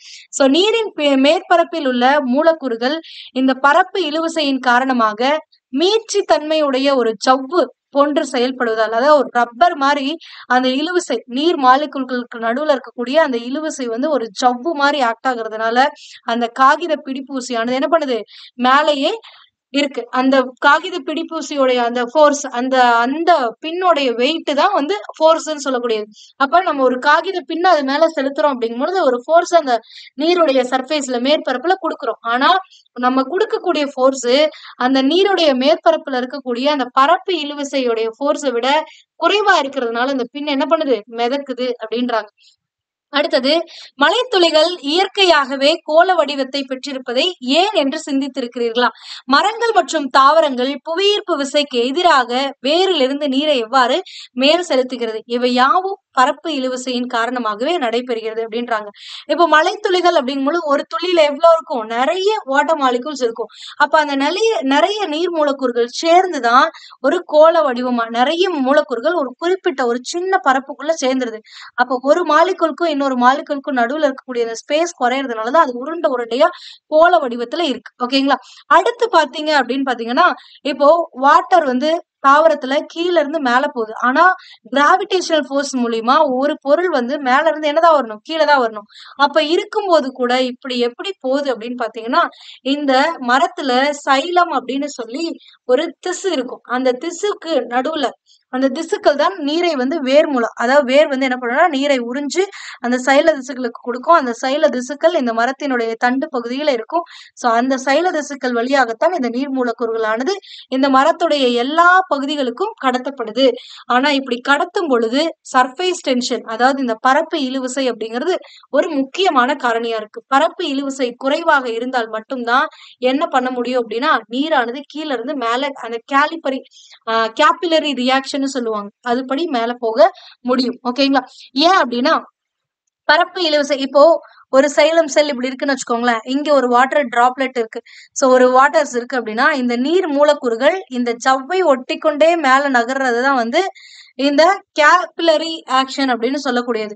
அப்போ இந்த இடத்துல ஒருவேளை இந்த மேல போகக்கூடிய இந்த நீருடைய சர்ஃபேஸ்ல பரப்பு இழுவிசை அதிகமா இருந்துச்சுன்னா இது இழுக்கிறது கஷ்டம். இந்த செல்கள் இந்த நீரை மேல் எடுத்து செல்வது கஷ்டமாயிடும். ஏன்னா இங்க இருக்கக்கூடிய ஃபோர்ஸ் அதிகமா இருக்கும். அப்ப இந்த சைலம் செல்களுக்கு அது ஒரு ஃபோர்ஸை கொடுத்து அந்த நீரை மேல ஏத்துறது ரொம்ப கஷ்டமா இருக்கும். அப்போ இந்த பரப்பு இழுவிசை இல்ல, இந்த கொகசிவ் பாண்ட் இல்ல, ஒரு நீர் மூலக்கூறுக்கும் இன்னொரு நீர் மூலக்கூறுக்கும் நடுவுல பாண்ட் இல்ல அப்படிங்கும் பொழுது எளிதாக ஒவ்வொரு மூலக்கூறையும் அது ஈஸியாக வந்து கடத்திடும். ஓகேங்களா? அப்ப நீர் மூலக்கூறுகளுக்கு நடுவுல இருக்கக்கூடிய அந்த பாண்ட் இருந்துச்சு அப்படின்னா அந்த பரப்பு இழுவிசையின் காரணமாக நீரை தாவரத்திலிருந்து மேல கொண்டு போறது கஷ்டம், வேர்ல இருந்து மேல கொண்டு போறது. அப்போ அந்த நீர் மூலக்கூறுகளுக்கு நடுவுல இருக்கக்கூடிய அந்த பரப்பு இழுவிசை குறைவாக இருக்கு அப்படின்னா நீர் மூலக்கூறுகளுக்கு நடுவுல ஸ்பேஸ் இருக்கும். அப்போ ஒவ்வொரு மூலக்கூறையும் தனித்தனியா அந்த என்ன பண்ணும், அந்த சைலம் செல்லானது ஈஸியா மேல கொண்டு போயிடும். சோ அப்ப இந்த இதுலயும் வந்துட்டு இந்த பரப்பு இழுவிசை காரணமாகத்தான் இந்த பரப்பு இழுவிசைங்கிற ஒரு ஃபேக்டர் கம்மியா இருக்கிறதுனாலதான் நீரானது வேர்ல இருந்து மேல போகுது அப்படின்றாங்க. அடுத்தது, பரப்பு இழுவிசை என்பது திரவங்களின் ஒரு பண்புதான். திரவ மூலக்கூறுகள் தங்களால் இயன்ற அளவு மீச்சிறு புறப்பரப்பை கொண்டிருக்கும்படி அவற்றின் மீது ஒரு விசையை செயல்படுத்துகிறது. அதாவது நிறைய மாலிகூல்ஸ் இருக்கு அப்படின்னா இதெல்லாம் சேர்ந்து ஒரு குறுகிய பரப்புல இருக்கிறதுக்கு ட்ரை பண்ணும். அதனாலதான் நீர்த்துளிகள் உருண்டையா இருக்கும். சோ இந்த மாதிரி குறுகிய பரப்புல இருக்கிறதுக்காக அந்த நீர் மாலிகூல் எல்லாம் சேர்ந்து சேரக்கூடிய அந்த விசை, அந்த ஒவ்வொரு நீர் மூலக்கூறுகளுடைய மேல இருக்கக்கூடிய புறப்பரப்பில் இருக்கக்கூடிய அந்த செயல்படக்கூடிய அந்த விசைத்தான் என்ன அப்படின்னு பாத்தீங்கன்னா பரப்பு இழுவிசை அப்படின்றாங்க. அப்போ திரவத்துடைய புறப்பரப்பில் ஓர் அலகு நீளத்திற்கு செயல்படும் விசையின் விசை பரப்பு இழுவிசை என அழைக்கப்படுகிறது. இதனுடைய அலகு என்ன அப்படின்னு பாத்தீங்கன்னா நியூட்டன் பர் மீட்டர். ஓகேங்களா, நியூட்டன் பர் மீட்டர். ஓகேங்களா, சோ அதான் ஒரு பாயிண்ட்ல ஒரு நீளத்திற்கு ஒரு அலகு நீளத்துல அது மேல எவ்வளவு ஃபோர்ஸ் ஆக்ட் ஆகுதோ அதுதான் வந்து பரப்பு இழுவிசை அப்படின்னு சொல்றோம். ஒரு அலகு நீளம் அப்படிங்கும்போது இந்த நீளத்துல இருக்கக்கூடிய மாலிகுல்ஸ் எல்லாம் சேர்ந்து ஒரு இழுவிசை இருக்கும். இப்ப இது மேல ஆக்ட் ஆகக்கூடிய ஃபோர்ஸ் என்ன அப்படிங்கறதான். ஏன்னா நம்ம ஹரிசாண்டலா பாக்குறதுனால நியூட்டன் பர் மீட்டர். பரப்பு இழுவிசையுடைய பயன்பாடுகள் இங்க கொடுத்திருக்காங்க. அன்றாட வாழ்வில் நாம் காணும் பல்வேறு நிகழ்வுகளுக்கு பரப்பு இழுவிசையே காரணமாகிறது. தாவரங்களின் பரப்பு இழுவிசை காரணமாக நீர் மேலே செல்கிறது. தாவரங்களில் சைலம் எனப்படும் மிக நுண்ணிய குழாய்கள் காணப்படுகின்றன. தாவரங்களின் வேர்கள் மூலம் உறிஞ்சப்படும் நீர் மூலக்கூறுகள் இந்த திசுக்கள் வழியே நுண்புலை ஏற்றம், இதுதான் கேபிலரி ஆக்ஷன் இங்கிலீஷ்ல சொல்லுவாங்க, நுண்புலை ஏற்றம் காரணமாக மேல் நோக்கி செல்கின்றன. இதற்கு நீரின் பரப்பு இழுவிசையே காரணமாகும். ஏன்னா நீருடைய இந்த பரப்பு இழுவிசையானது குறைவாக இருக்க வேண்டும். பரப்பு இழுவிசை குறைவாக இருக்க வேண்டும் அப்படின்னா அந்த நீர் மூலக்கூறுகளுக்கு இடையேயான அந்த கவர்ச்சி விசையானது குறைவாக இருக்க வேண்டும். கவர்ச்சி விசை குறைவாக இருந்துச்சுன்னா ஒவ்வொரு மூலக்கூறுகளும் தனித்தனியாக இருக்கும். அப்போ ஒவ்வொரு மூலக்கூறுகளும் தனித்தனியா இருந்துச்சுன்னா எளிதாக அந்த நுண்புலை ஏற்றமானது நடக்கும். ஏன்னா சீக்கிரமா ஒரு சின்ன பார்ட்டிகளை மேல ஏத்துறது கஷ்டம், ஈஸியா. இல்ல நிறைய பார்ட்டிகல் சேர்ந்து நிறைய மாலிகூல் சேர்ந்து இருக்கக்கூடிய ஒரு இது மேல ஏத்துறது ஈஸியா அப்படின்னு பாத்தீங்கன்னா ஒரு சின்ன பார்ட்டிகல் ஒரு தனி மூலக்கூறை மேல ஏற்றதா கஷ்டம், சாரி ஈஸி. சோ அப்படிங்கும் பொழுது இது தனித்தனியா இருக்கணும் அப்படின்னா இந்த நீர் மூலக்கூறுகளுக்கு நடுவுல இருக்கக்கூடிய அந்த இழுவிசையானது குறைவாக இருக்க வேண்டும். அப்ப பரப்பு இழுவிசை குறைவாக இருந்தால் இந்த சைலச் செல்கள் நீரினை மேலே நுண்புலை ஏற்றம் அப்படிங்கிற ஒரு கான்செப்ட் மூலியமா மேல ஈஸியா கொண்டு போயிடும். சோ அப்ப இந்த இடத்துல பரப்பு இழுவிசை செயல்படுது. அடுத்தது கடுமையான புயல் காற்றின் போது நீரின் பரப்பு இழுவிசை காரணமாக கப்பல் சேதமடைகின்றன. அதனால் தூள் அல்லது எண்ணெயை நீரில் பரப்புவதன் மூலமாக அதன் தாக்கத்தை மாலுமிகள் குறைக்கின்றன. இது கொஞ்சம் அண்டர்ஸ்டாண்ட் பண்ணிக்கிறதுக்கு கஷ்டமா இருக்கும், ஆனா ஈஸி. என்னன்னா ஒரு நீர் மேல நீங்க எண்ணெயை ஊத்திட்டீங்கன்னு வச்சுக்கோங்களேன். இப்ப நீர் மேல எண்ணெயை ஊத்திட்டீங்க அப்படின்னா அந்த எண்ணெயானது நீருக்கு மேல என்ன பண்ணும், மிதக்க ஆரம்பிக்கும்னா ஒரு மாலிகுலுக்கும் இன்னொரு மாலிகுலுக்கும் இந்த எண்ணெயோடைய மாலிகுல் இருக்கும். அப்ப ஸ்பேஸ் வந்துருது. அப்ப ஸ்பேஸ் வரும் பொழுது இந்த சர்ஃபேஸ் டென்ஷன் என்ன ஆயிடும், பரப்பு இழுவிசைங்கிறது என்ன ஆயிடும், குறைந்துரும். ஏன்னா அந்த இழுவிசைங்கிறது அந்த பாண்ட் வந்து கம்மியாயிடும். அந்த பாண்ட் கம்மியாகுதுன்னா பரப்பு இழுவிசை குறைந்துரும். அப்போ நீர்ல ஏதாவது ஒரு தூள்களையோ இல்ல எண்ணெயோ ஊத்துறீங்கன்னா பரப்பு இழுவிசை குறைக்கப்படும். அப்ப பரப்பு இழுவிசை குறைக்கிறதுனால எப்படி மேம் இந்த ஷிப்போடைய பாதிப்புல இருந்து காப்பாற்ற முடியும் அப்படின்னு பாத்தீங்கன்னா புயல் காற்று அடிக்கும் பொழுது அலை வந்து அதிகமா இருக்கும். சோ அந்த அலை அதிகமா இருக்கும் பொழுது ஒருவேளை பரப்பு இழுவிசையும் அதிகமா இருந்துச்சுன்னா பரப்பு இழுவிசை இருந்தாலே இது என்ன பண்ணும், ஒரு மெம்பரன்ஸ் மாதிரி ஒரு ஜவ்வு மாதிரி ஆக்ட் ஆகும். அப்ப ஜவ்வு மாதிரி ஆக்ட் ஆகுனா இந்த அலையினால வரக்கூடிய ஒரு ஃபோர்ஸ் அப்படியே என்ன பண்ணும், இங்க விட்டீங்க அப்படின்னா அது அப்படியே இந்த மொத்த ஃபோர்ஸையும் கொண்டு போய் இங்க மேல போகக்கூடிய கப்பல் மேல செலுத்தும். அப்படிங்கும் பொழுது இந்த இடத்துல கப்பல் வந்து டேமேஜ் ஆகிறதுக்கான பாசிபிலிட்டிஸ் இருக்கு. அதுவே இது மெம்பரன்ஸ் மாதிரி ஆக்ட் ஆகல, இந்த வாட்டர் ஆனது ஒரு ஜவ்வு மாதிரி ஆக்ட் ஆகல அப்படின்னா அந்த ஃபோர்ஸ் ஆனது ஈக்குவலா ஸ்ப்ரெட் ஆயிடும். சோ அப்படி ஸ்ப்ரெட் ஆயிடும் அப்படிங்கும் பொழுது அதாவது ஒரு பாயிண்ட் மேல ஆக்ட் ஆகுற மாதிரி ஆயிடும் இந்த ஜவ்வு மாதிரி இருந்துச்சுன்னா. அதுவே இந்த ஜவ்வு மாதிரி இல்லைன்னா மொத்த ஃபோர்ஸ் இப்படிதான் ஆக்ட் ஆகும். அப்படிங்கும் பொழுது அந்த கப்பலுக்கு எந்த ஒரு சேதமும் இருக்காது. அப்ப பரப்பு இழுவிசையை குறைப்பதற்காகத்தான் இந்த எண்ணெயை அல்லது தூள்களை நீரிலே மாலுமிகள் பரப்புறாங்க. பரப்பு இழுவிசை குறைவாக இருந்தால் அந்த அலையினால் வரக்கூடிய அந்த அழுத்தமானது அந்த கப்பலின் மீது செயல்படக்கூடிய அந்த விசையானது குறைவாக இருக்கும். அதனால் அந்த கப்பலுக்கு எந்த ஒரு சேதமும் இருக்காது அப்படின்றாங்க. அடுத்தது நீரில் பரப்பு இழுவிசை காரணமாக நீர் சிலந்தியானது நீர்ப்பரப்பின் மீது எளிதாக நடந்து செல்கிறது. நாம ஆல்ரெடி சொன்னதுதான், இந்த மாதிரி ஒரு நெருக்கமான பாண்ட் இருக்கு அப்படின்னா இங்க ஒரு ஃபோர்ஸ் அந்த நீர் மாலிகுலுக்கு நடுவுல ஒரு ஃபோர்ஸ் ஆக்ட் ஆயிட்டு இருக்கும். அந்த ஃபோர்ஸை விட நம்ம ஒரு அதிகமான ஃபோர்ஸை கொடுத்தாதான் அந்த நீர் மாலிகுலுக்கு நடுவுல இருக்கக்கூடிய அந்த விசையானது உடைந்து அந்த விசையை விட நம்ம அதிகமா ஒரு விசை கொடுக்கும் பொழுதுதான் நம்ம உள்ள போயிருவோம். அப்ப அதை விட கம்மியான ஒரு விசையை கொடுத்தோம்னா அது மிதக்கத்தான் ஆரம்பிக்கணும். அதே மாதிரிதான் இங்க இந்த நீர் சிலந்தியுடைய கால்கள் பாத்தீங்கன்னா இது ஒரு சின்ன ஒரு பாயிண்ட் தான். அதே மாதிரி அப்போ இங்க இருக்கக்கூடிய அந்த மெம்பரன்ஸ்க்கு நடுவுல இந்த காலை விட்டுருச்சுன்னா கூட இங்க பக்கத்துல இருக்கக்கூடிய நீர் மாலிகுல்லாம் என்ன பண்ணும், ஜவ்வு மாதிரி ஆக்ட் ஆகும். அதனால இந்த இதானது மேலேயே இருக்கும். ஒருவேளை இந்த பூச்சியோடைய வெயிட் அதிகமா இருந்துச்சுன்னு வச்சுக்கோங்க. வெயிட் அதிகமா இருந்துச்சுன்னா இந்த கால்கள் வழியாக இந்த வெயிட் மொத்த வெயிட் இங்க ஆக்ட் ஆகும் பொழுது இந்த கீழே செயல்படக்கூடிய நீர் பரப்பு இழுவிசையின் காரணமாக இங்க சவ்வு மாதிரி இருக்கக்கூடிய அந்த இதுல இருக்கக்கூடிய விசையை விட இந்த வெயிட் அதிகமா இருந்துச்சுன்னா இந்த பூச்சியோட விசை அதிகமாயிடும். வெயிட்ங்கிறதே ஒரு விசைதான். சோ அப்ப அது அதிகமாயிடும். அப்ப இந்த நீர் பரப்பு இழுவிசையுடைய விசையை விட அதிகமான ஒரு விசை செயல்பட்டுச்சுன்னா இந்த பூச்சி உள்ள போயிடும். அப்ப அதை விட கம்மியா இருக்கிறதுனாலதான் இந்த பூச்சியானது என்ன பண்ணுது, மிதக்குது. அப்ப இந்த பரப்பு இழுவிசை காரணமாகத்தான் இந்த பூச்சியானது மிதக்குது. புரிஞ்சுச்சுங்களா? சோ அப்ப மாலிகூல்ஸ் நீர் மூலக்கூறுகள் எல்லாம் நெருக்கமா இருந்துச்சு அப்படின்னா அப்ப சர்ஃபேஸ் டென்ஷன் அதிகமா இருக்கும். அதாவது பரப்பு இழுவிசை அதிகமா இருக்கும். அப்படின்னா இது வந்து ஒரு ஜவ்வு மாதிரி ஆக்ட் ஆகும். ஒரு ஜவ்வு மாதிரி ஆக்ட் ஆகுதுன்னா அந்த ஜவ்வு மேல ஒரு மெல்லிய அந்த ஜவ்வுனால தாங்கக்கூடிய அளவுக்கு இருக்கக்கூடிய ஒரு பூச்சி மேல உட்காந்துச்சுன்னா அது மிதக்கும். ஆனா அந்த ஜவ்வால தாங்க முடியாத அளவுக்கு ஒரு ஃபோர்ஸ் ஆக்ட் ஆச்சுன்னா அது உள்ள போயிடும். அவ்வளவுதான் கான்செப்ட், வேற ஒண்ணுமே இல்லை.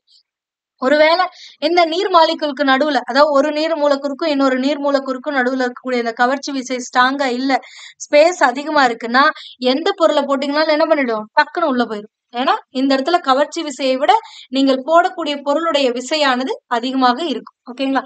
இவ்வளவுதான் இதுல. அடுத்தது பாகியல் விசை அல்லது பாகு நிலை அப்படின்னா என்ன அப்படின்றத கொடுத்திருக்காங்க. சிறிதளவு தேங்காய் எண்ணெய், தேனு, நீரு, நெய் இதெல்லாம் வெவ்வேறு வகையான திரவங்களை எடுத்துக்கொள்ளவும். இவற்றை தனித்தனியாக ஒரு கண்ணாடி தகடு மேல் ஒரு துளி விடவும். கண்ணாடி தகடுகளை ஒரு புறம் உயர்த்தி இத்திரவங்களை வளவளப்பன. அதாவது இப்படி ஒரு ஸ்லைடு எடுத்துக்கோங்க. இங்க வந்து தேங்காய் எண்ணெய், அடுத்தது இங்க வந்து நீரு, அடுத்தது இங்க நெய், அடுத்தது இந்த அண்ட தேன். இப்போ இதை ஊத்துனீங்கன்னா என்ன ஆகும்னா ஒவ்வொரு டிராப் வச்சுட்டு இந்த ஸ்லைடை இந்த பக்கம் கொஞ்சம் மேல உயர்த்தினீங்கன்னா ஒரு சரிவு கிடைக்கும். அப்ப சரிவா இருந்துச்சுன்னா திரவங்கள் என்ன ஆகும், பாய ஆரம்பிக்கும். பாய ஆரம்பிக்கும் பொழுது இதுல எது வேகமா வலியும்னு பாத்தீங்கன்னா நீர் தான். ஏன்னா நீருடைய அடர்த்தி வந்து என்னவா இருக்கும், மத்ததோட அடர்த்தியை விட கம்மியாக இருக்கும். அதனால சீக்கிரம் வந்து வந்துடும். ஓகேங்களா? சோ அதுதான் பாகுநிலை அப்படின்னு சொல்லுவாங்க. இங்கு ஒவ்வொரு திரவமும் வெவ்வேறு வேகத்துல நகர்வதை பார்க்கலாம். ஏன்னா நீர் வேகமா வந்துரும், தேங்காய் எண்ணெய் அடுத்து வரும், நெய் அதை விட கொஞ்சம் ஸ்லோவா வரும், தேன் ரொம்ப மோசம் கடைசியா வந்து சேரும். ஏன்னா தேன் கெட்டியா இருக்கும். ஓகேங்களா? அதனால அப்ப நீரானது மற்ற திரவங்களை காட்டிலும் வேகமாக நகர்கிறது. தேங்காய் எண்ணெய் மித வேகமாக, நீரை விட கொஞ்சம் ஸ்லோவா தேங்காய் எண்ணெய் வரும். அடுத்தது தேங்காய் எண்ணெயை விட ஸ்லோவா எது வரும் அப்படின்னு பாத்தீங்கன்னா நெய். நெய்யை விட ஸ்லோவா எது வரும்னா இந்த தேன் வரும். திரவங்கள் இயங்கும் போது அவற்றின் திரவ அடுக்குகளுக்கு இடையே அவற்றின் இணையாக உராய்வு விசை செயல்படுகிறது. அதாவது ஒரு மாலிகுலுக்கும் இன்னொரு மாலிகுலுக்கும் நடுவுல இந்த மாலிகுல் இப்படி மூவ் ஆகுதுன்னா இந்த இன்னொரு மாலிகுல் மூவ் ஆகும் பொழுது இந்த ரெண்டுக்கும் நடுவுல ஒரு உராய்வு விசையானது செயல்படும் அப்படின்றாங்க.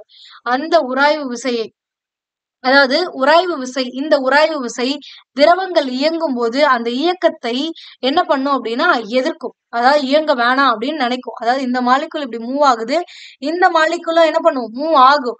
ஆனா இந்த ரெண்டுக்கும் நடுவுல இருக்கக்கூடிய இந்த உராய்வின் காரணமாக இந்த உராய்வு என்ன பண்ணும்னா இந்த மாலிகுல்ஸை, இந்த மூலக்கூறுகளை மூவ் பண்ணாம தடுக்கும். சோ அந்த இயக்கத்தை தடுக்கும். அதுதான் இங்க கொடுத்திருக்காங்க. ஒரு திரவம் பாயும் பொழுது திரவங்களின் அடுத்தடுத்த அடுக்குகளுக்கு, அதாவது ஒரு லேயருக்கும் இது மேல இருக்கக்கூடிய இன்னொரு லேயருக்கும் இருக்கக்கூடிய அந்த சார்பு இயக்கத்தை எதிர்க்கும் வகையில் செயல்படக்கூடிய விசையே பாகியல் விசை எனப்படும். இந்த பண்பு பாகுநிலை என வரையறுக்கப்படுகிறது. பாகியல் விசை அப்படிங்கிறது சிஜிஎஸ் அலகுல சொன்னீங்கன்னா பாய்ஸ்ன்னு சொல்லுவாங்க. எஸ்ஐல kilogram metre power -1 and seconds power -1 அல்லது நியூட்டன் செகண்ட் மீட்டர் பவர் -2 அப்படிங்கிற அலகு ரெண்டுமே ஒண்ணுதான். ஓகேங்களா? இது எப்படி ஒண்ணு அப்படிங்கறத நான் லேட்டரா உங்களுக்கு எக்ஸ்பிளைன் பண்றேன். சோ இந்த மாதிரி ஆகுமா? அப்ப ஒரு திரவத்தை நம்ம ஊத்தும் பொழுது அந்த திரவத்துல இருக்கக்கூடிய ஒரு அடுக்குக்கும் அதோடைய இன்னொரு அடுக்குக்கும் நடுவுல இந்த உராய்வு விசையானது செயல்படும். அப்ப ஒரு பொருள், அதாவது ஒரு பொருள் இன்னொரு பொருள் மேல நகருதுனாலே இந்த பொருளுக்கும் இன்னொரு பொருளுக்கும் நடுவுல ஒரு உராய்வு ஏற்படும். கரெக்டா? சோ அப்ப அந்த உராய்வு விசை என்ன பண்ணும்னா அதோட இயக்கத்தை தடுக்க பார்க்கும், எதிர்க்கும். அந்த இயங்கக்கூடிய அந்த பொருள் இயங்கக்கூடியதை எதிர்க்கும். ஓகேங்களா? சோ அந்த எதிர்க்கக்கூடிய அந்த விசையை தான் என்னன்னு சொல்றாங்கன்னா பாகியல் விசை அப்படின்னு சொல்றாங்க. அந்த நிலையைத்தான் பாகுநிலை அப்படின்னு சொல்றோம். ஓகேங்களா? அடுத்தது உராய்வு அப்படின்னா என்ன அப்படிங்கறத பாக்குறோம். நாம் தரையின் மீது நடக்கும்போது கீழே விழாமல் நடக்கிறோம். ஆனால் ஈரமான தளங்களின் மீது நடக்கும்போது கீழே விழ வாய்ப்பு உள்ளது. நமது கால்கள் தரைக்கும் இடையே காணப்படும் உராய்வு விசையே இதற்கு காரணம். அதாவது சொரசொரப்பா இருக்கும் பொழுது நம்ம காலுக்கும் இதுதான் நம்ம கால்னு வச்சுக்கோங்களேன். இதுக்கும் நம்மளுடைய இந்த தரைக்கும் நடுவுல உராய்வு விசையானது என்னவா இருக்கும் அப்படின்னு பாத்தீங்கன்னா அதிகமா இருக்கும். ஏன்னா நம்மளுடைய ஏதாவது சொரசொரப்பா இருக்கும் பொழுது நல்லா அதிகமா இருக்கும். இந்த இடத்துல எந்த ஒரு லூப்ரிகண்டும் இல்ல. அந்த மூவ்மெண்ட்டை ஈஸியாக்குறதுக்கான லூப்ரிகண்ட் இல்ல. சொரசொரப்பா இருக்கிறதுனால உராய்வுங்கிறது அதிகமாக இருக்கும். அப்ப உராய்வு விசை அதிகமாக இருக்கும். அப்ப உராய்வு விசை அதிகமா இருந்துச்சுன்னா ஒரு பொருள் கீழே விழாது. ஓகேங்களா? அதுவே ஈரமான தளத்துல நடக்கும்போது நம்மளுடைய காலுக்கும் இந்த தரைக்கு நடுவுல வாட்டர் மாலிகூல்ஸ் இருக்கும். அப்ப வாட்டர் மாலிகூல்ஸ் இருக்கும்போது இந்த பொருள்னால இந்த தரைக்கும் இந்த பொருளுக்கும் நடுவுல இருக்கக்கூடிய உராய்வுங்கிறது குறையுது. ஏன்னா இங்க நடுவுல வேற ஒரு பொருள் இருக்கிறதுனால. ஓகேங்களா? அப்ப உராய்வு குறையும் பொழுது நம்ம என்ன பண்ணிடும்னா கீழே விழுந்துரும் ஈஸியா. அதுதான் காரணம். 2 அல்லது அதற்கு மேற்பட்ட ஒன்றை ஒன்று தொடும் பொருட்கள் ஒன்றை சார்ந்து மற்றொன்று இயங்கும் போது அல்லது இயங்க முயற்சிக்கும் போது அவற்றிற்கிடையே உராய்வு அல்லது உராய்வு விசை உருவாகிறது. நம்ம ஜஸ்ட் ஒரு கையை இன்னொரு கையோட தேய்க்கும் பொழுது அழுத்தமா சொரசொரப்பா கை ஈரமா இல்ல அப்படிங்கும் பொழுது அந்த உராய்வுங்கிறது அதிகமாக இருக்கும். ஓகேங்களா? இதுவே ஒரு கையில எண்ணெயும் இன்னொரு கையில எண்ணெயும் வச்சுட்டு தேய்ச்சிங்க அப்படின்னா ஈஸியா மூவ் ஆகும். அதுக்கான காரணம் இந்த 2 பொருட்களுக்கு நடுவுல உராய்வு இல்லாததுதான். ஓகேங்களா? சோ அப்ப உராய்வு கம்மியா இருந்துச்சுன்னா மூவ்மெண்ட் எளிமையாக இருக்கும். உராய்வு அதிகமா இருந்துச்சுன்னா கடினமா தான் நீங்க ஒரு பொருளை மூவ் பண்ண முடியும். ஓகேங்களா? சோ அதுதான். இப்போ ஒரு தரை இருக்குன்னு வச்சுக்கோங்களேன். நல்ல வெயிட்டான பொருள் இங்க இருக்கு. சோ இந்த வெயிட்டான பொருளை நீங்க மூவ் பண்ணணும்னா இந்த இடத்துல ஜஸ்ட் ஏதாவது ஒரு லூப்ரிகண்ட போட்டுட்டு அது மேல இந்த வெயிட்டான பொருளை உருட்டி விட்டீங்கன்னா எளிதா அது என்ன ஆகும்னா மூவ் ஆகும். பிகாஸ் இந்த பொருளுக்கும் நடுவுல தரைக்கும் நடுவுல அந்த உராய்வு விசையானது குறைவாக உள்ளது. இதுவே நல்ல கனமா இருக்கக்கூடிய ஒரு பொருளை சொரசொரப்பான தரையில வச்சு நீங்க நகர்த்தணும்னு முயற்சி பண்ணீங்கன்னா இந்த 2க்கும் நடுவுல அந்த உராய்வு விசை அதிகமாக இருக்கும். அதனால இந்த பொருள் அவ்வளவு எளிதாக நகராது. ஓகேங்களா? அததான் இங்க கொடுத்திருக்காங்க. வேற ஒண்ணுமே இல்லை. உராய்வு விசையானது எப்போதும் பொருளின் இயக்கத்திற்கு எதிர் திசையில் செயல்படும்.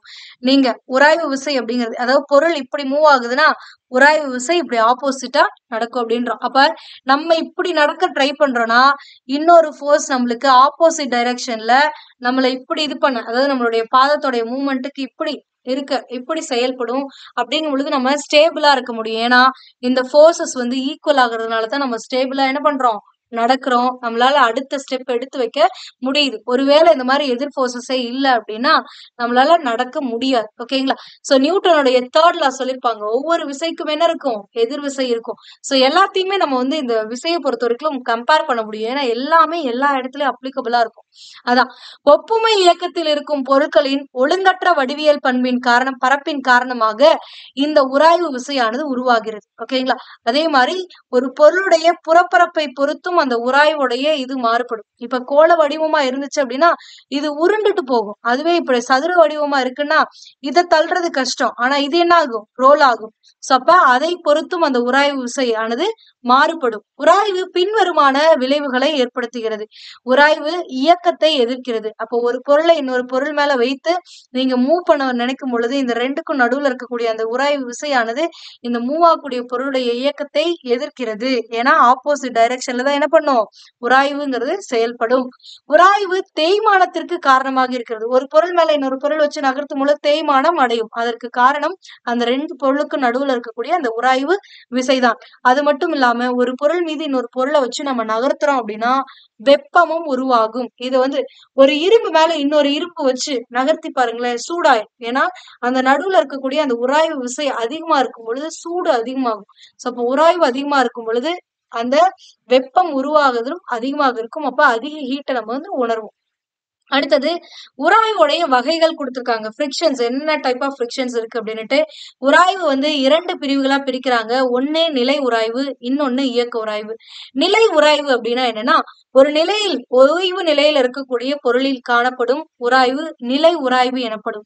புவியில் உள்ள பொருட்கள் அனைத்தும் ஓய்வு நிலையில் நிலையாக உள்ளன. இப்போ நம்ம மூவ் ஆகாம இப்போ உட்கார்ந்துட்டு இருக்கோம் அப்படின்னா நம்மளுக்கும் அந்த பூமிக்கும் நடுவுல இருக்கக்கூடிய அந்த உராய்வு விசைங்கிறது செயல்பட்டு கொண்டுதான் இருக்கும். இருக்கும். அப்ப ஓய்வு நிலையில நம்ம இப்படி இருக்கும் பொழுது அந்த விசை உராய்வு விசை செயல்படுறதுதான் வந்து என்னன்னு சொல்றாங்கன்னா நிலை உராய்வு அப்படின்னு சொல்றோம். அதுவே ஒரு பொருள் இயக்கத்துல இருக்கும் பொழுது ஏற்படக்கூடிய உராய்வை வந்து இயக்க உராய்வு அப்படின்னு சொல்றாங்க.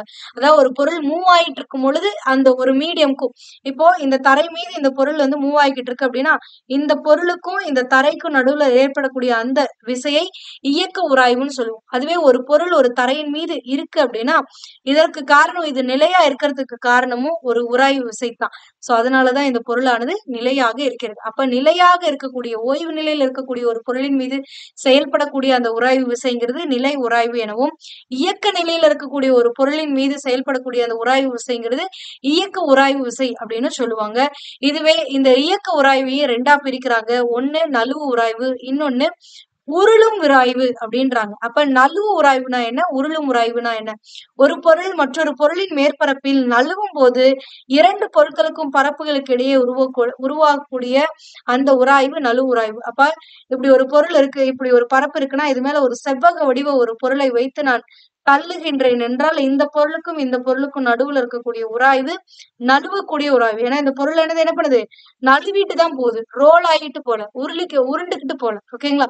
இதுவே ஒரு பொருள் மற்றொரு பொருளின் மேற்பரப்பின் மீது உருளும் போது அந்த இரண்டு பொருட்களின் மேற்பரப்பிற்கு இடையே உருவாக்கக்கூடிய உராய்வு உருளும் உராய்வு அப்படின்னு சொல்றாங்க. இப்போ ஒரு பால் வைக்கிறேன், இந்த பால் வந்து இந்த பரப்பு மேல போகுதுன்னா ரோல் ஆகிக்கிட்டே போகும், உருண்டுகிட்டே போகும். அப்போ இந்த பந்துடைய மேற்பரப்புக்கும் இந்த தரையுடைய மேற்பரப்புக்கும் நடுவுல இருக்கக்கூடிய அந்த உராய்வை உருளும் உராய்வு அப்படின்னு சொல்றோம். ஓகேங்களா? புரிஞ்சுதா? சோ இவ்வளவுதான். இதன் காரணமாகவே வாகனங்கள், தள்ளுவண்டிகள், அதாவது இதுல என்னன்னா இந்த நழுவக்கூடிய உராய்வை விட உருளும் உராய்வு வந்து கம்மியா இருக்கும். அதுதான் இங்க இம்பார்ட்டன்ட். ஏன்னா உராய்வு கம்மியா இருக்குன்னா இயக்கமானது நல்லா அதிகமா இருக்கும், அது வேகமா மூவ் ஆகும். உராய்வு அதிகமா இருந்துச்சுன்னா இயக்கத்தை அது கட்டுப்படுத்தும், இயக்கத்தை அதாவது இயங்காத இருக்கிற மாதிரி பண்ணும். அப்போ ஒரு வண்டியில ஏன் சக்கரங்களை வந்து இந்த மாதிரி சர்க்கிளா வச்சிருக்காங்க அப்படின்னா இந்த உராய்வுக்காகத்தான். சோ இதன் காரணமாகத்தான். ஏன்னா உருளும் உராய்வு நழுவும் உராய்வை விட அதிகம், அதாவது குறைவாக இருக்கும். அதனாலதான் இது கொடுத்திருக்காங்க. அப்ப வாகனங்கள், தள்ளுவண்டிகள், பெட்டிகளில் சக்கரங்கள் பொருத்தப்பட்டிருக்கின்றது. ஓகேங்களா? அடுத்தது உராய்வை பாதிக்கக்கூடிய காரணிகள் என்ன அப்படின்னு பாத்தீங்கன்னா பரப்பின் தன்மை. சொரசொரப்பான பரப்பின் மீது ஒரு பொருளை நகர்த்துவது கடினமாக இருக்கும். ஆனால் வளவளப்பான ஒரு பரப்பின் மீது ஒரு பொருளை எளிதாக நகர்த்த முடியும். இதற்கான காரணம் அந்த பரப்பை பொறுத்து, அந்த மேற்பரப்பினை பொறுத்து உராய்வு வேறுபடுகிறது. ஓகேங்களா? அதாவது வளவளப்பா இருக்கக்கூடிய ஒரு டைல்ஸ் மேல ஒரு பொருளை நகர்த்துறீங்கன்னா ஈஸியா நகர்த்துவீங்க. அதுவே சிமெண்ட் தரை இருக்கு, சொரசொரன்னு இருக்கு, அந்த தரையின் மீது நீங்க நகர்த்துறீங்கன்னா அந்த தேய்மானமும் அதிகம், உராய்வும் அதிகம், அதனால் வெப்பமும் உண்டாகும், நகர்த்துவதும் கடினமாக இருக்கும். ஆனா அதுவே ஒரு பொருளை டைல்ஸ் மேல வச்சு அதே பொருளை நீங்க நகர்த்துறீங்கன்னா அந்த நடுவுல இருக்கக்கூடிய அந்த வளவளப்பு தன்மை, அந்த சொரசொரப்பா இல்லாம ஒரு நைஸ் ஸ்ட்ரக்சர் இருக்கிறதுனால அந்த பொருள் எளிதாக நகரும், வெப்பம் குறைவாக இருக்கும், தேய்மானமும் குறைவாக இருக்கும். அதற்கான காரணம் அந்த உராய்வு தான். சோ அப்ப அந்த உராய்வுங்கிறது அந்த பரப்பினை பொறுத்து, இரண்டு பொருட்களுக்கு நடுவுல இருக்கக்கூடிய அந்த பரப்பினை பொறுத்து மாறுபடும் அப்படின்றாங்க. அடுத்தது எடையை பொறுத்தும் மாறுபடும். மிதிவண்டியின் பின்புறம் எவ்வித பழுவும் ஏற்படாத போது மிதிவண்டியை ஓட்டுவது எளிது.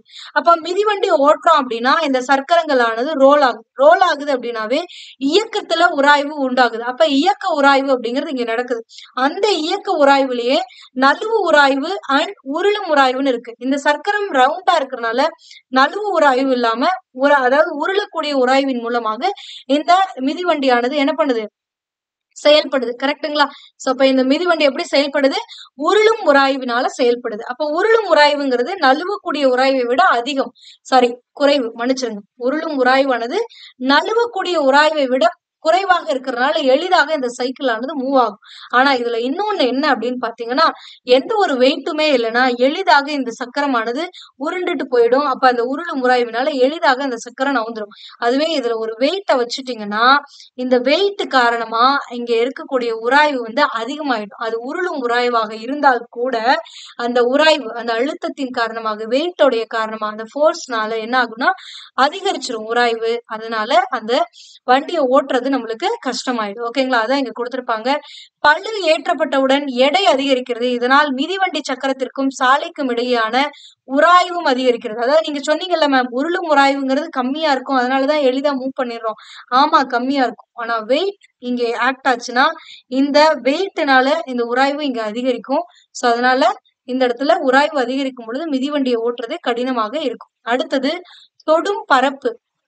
ஒரு குறிப்பிட்ட எடை உள்ள போது உராய்வானது ஒன்றை ஒன்று தொடும் இரு பரப்புகளின் பரப்பளவை பொறுத்து உள்ளது. தொடுபரப்பு அதிகமாக இருந்தால் உராய்வு அதிகமாக இருக்கும். இப்போ நல்ல பெரிய பொருளா இருக்குன்னு வச்சுக்கோங்களேன், இதை இன்னொரு பரப்பின் மேல நீங்க வச்சு நகர்த்துறீங்கன்னா அந்த இடத்துல உராய்வும் அதிகமாக இருக்கும். அதுவே சின்ன பொருளா இருக்குன்னு வச்சுக்கோங்களேன், இந்த பொருளை அதே பரப்பு மேல வச்சு தள்ளுறீங்க அப்படின்னா அந்த இடத்துல உராய்வு கம்மியா இருக்கும். அப்ப தொடு பரப்பை பொறுத்தும் மாறுபடும். அதாவது அந்த பொருள் 2 பொருளுக்கும் நடுவுல இருக்கக்கூடிய அந்த கான்டாக்ட் ஏரியாவை பொறுத்தும் மாறுபடும்.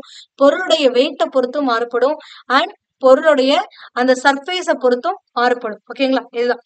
அடுத்தது சாலை உருளை சாலை உருளையின் உருளை அதிக தொடுபரப்பை பெற்றுள்ளதால் அதிக உராய்வை தருகிறது. ஆனால் மிதிவண்டி மெல்லிய சக்கரத்தின் தொடுபரப்பு சிறியதாக இருப்பதனால் அது குறைவான உராய்வை பெறுகிறது அப்படின்றாங்க.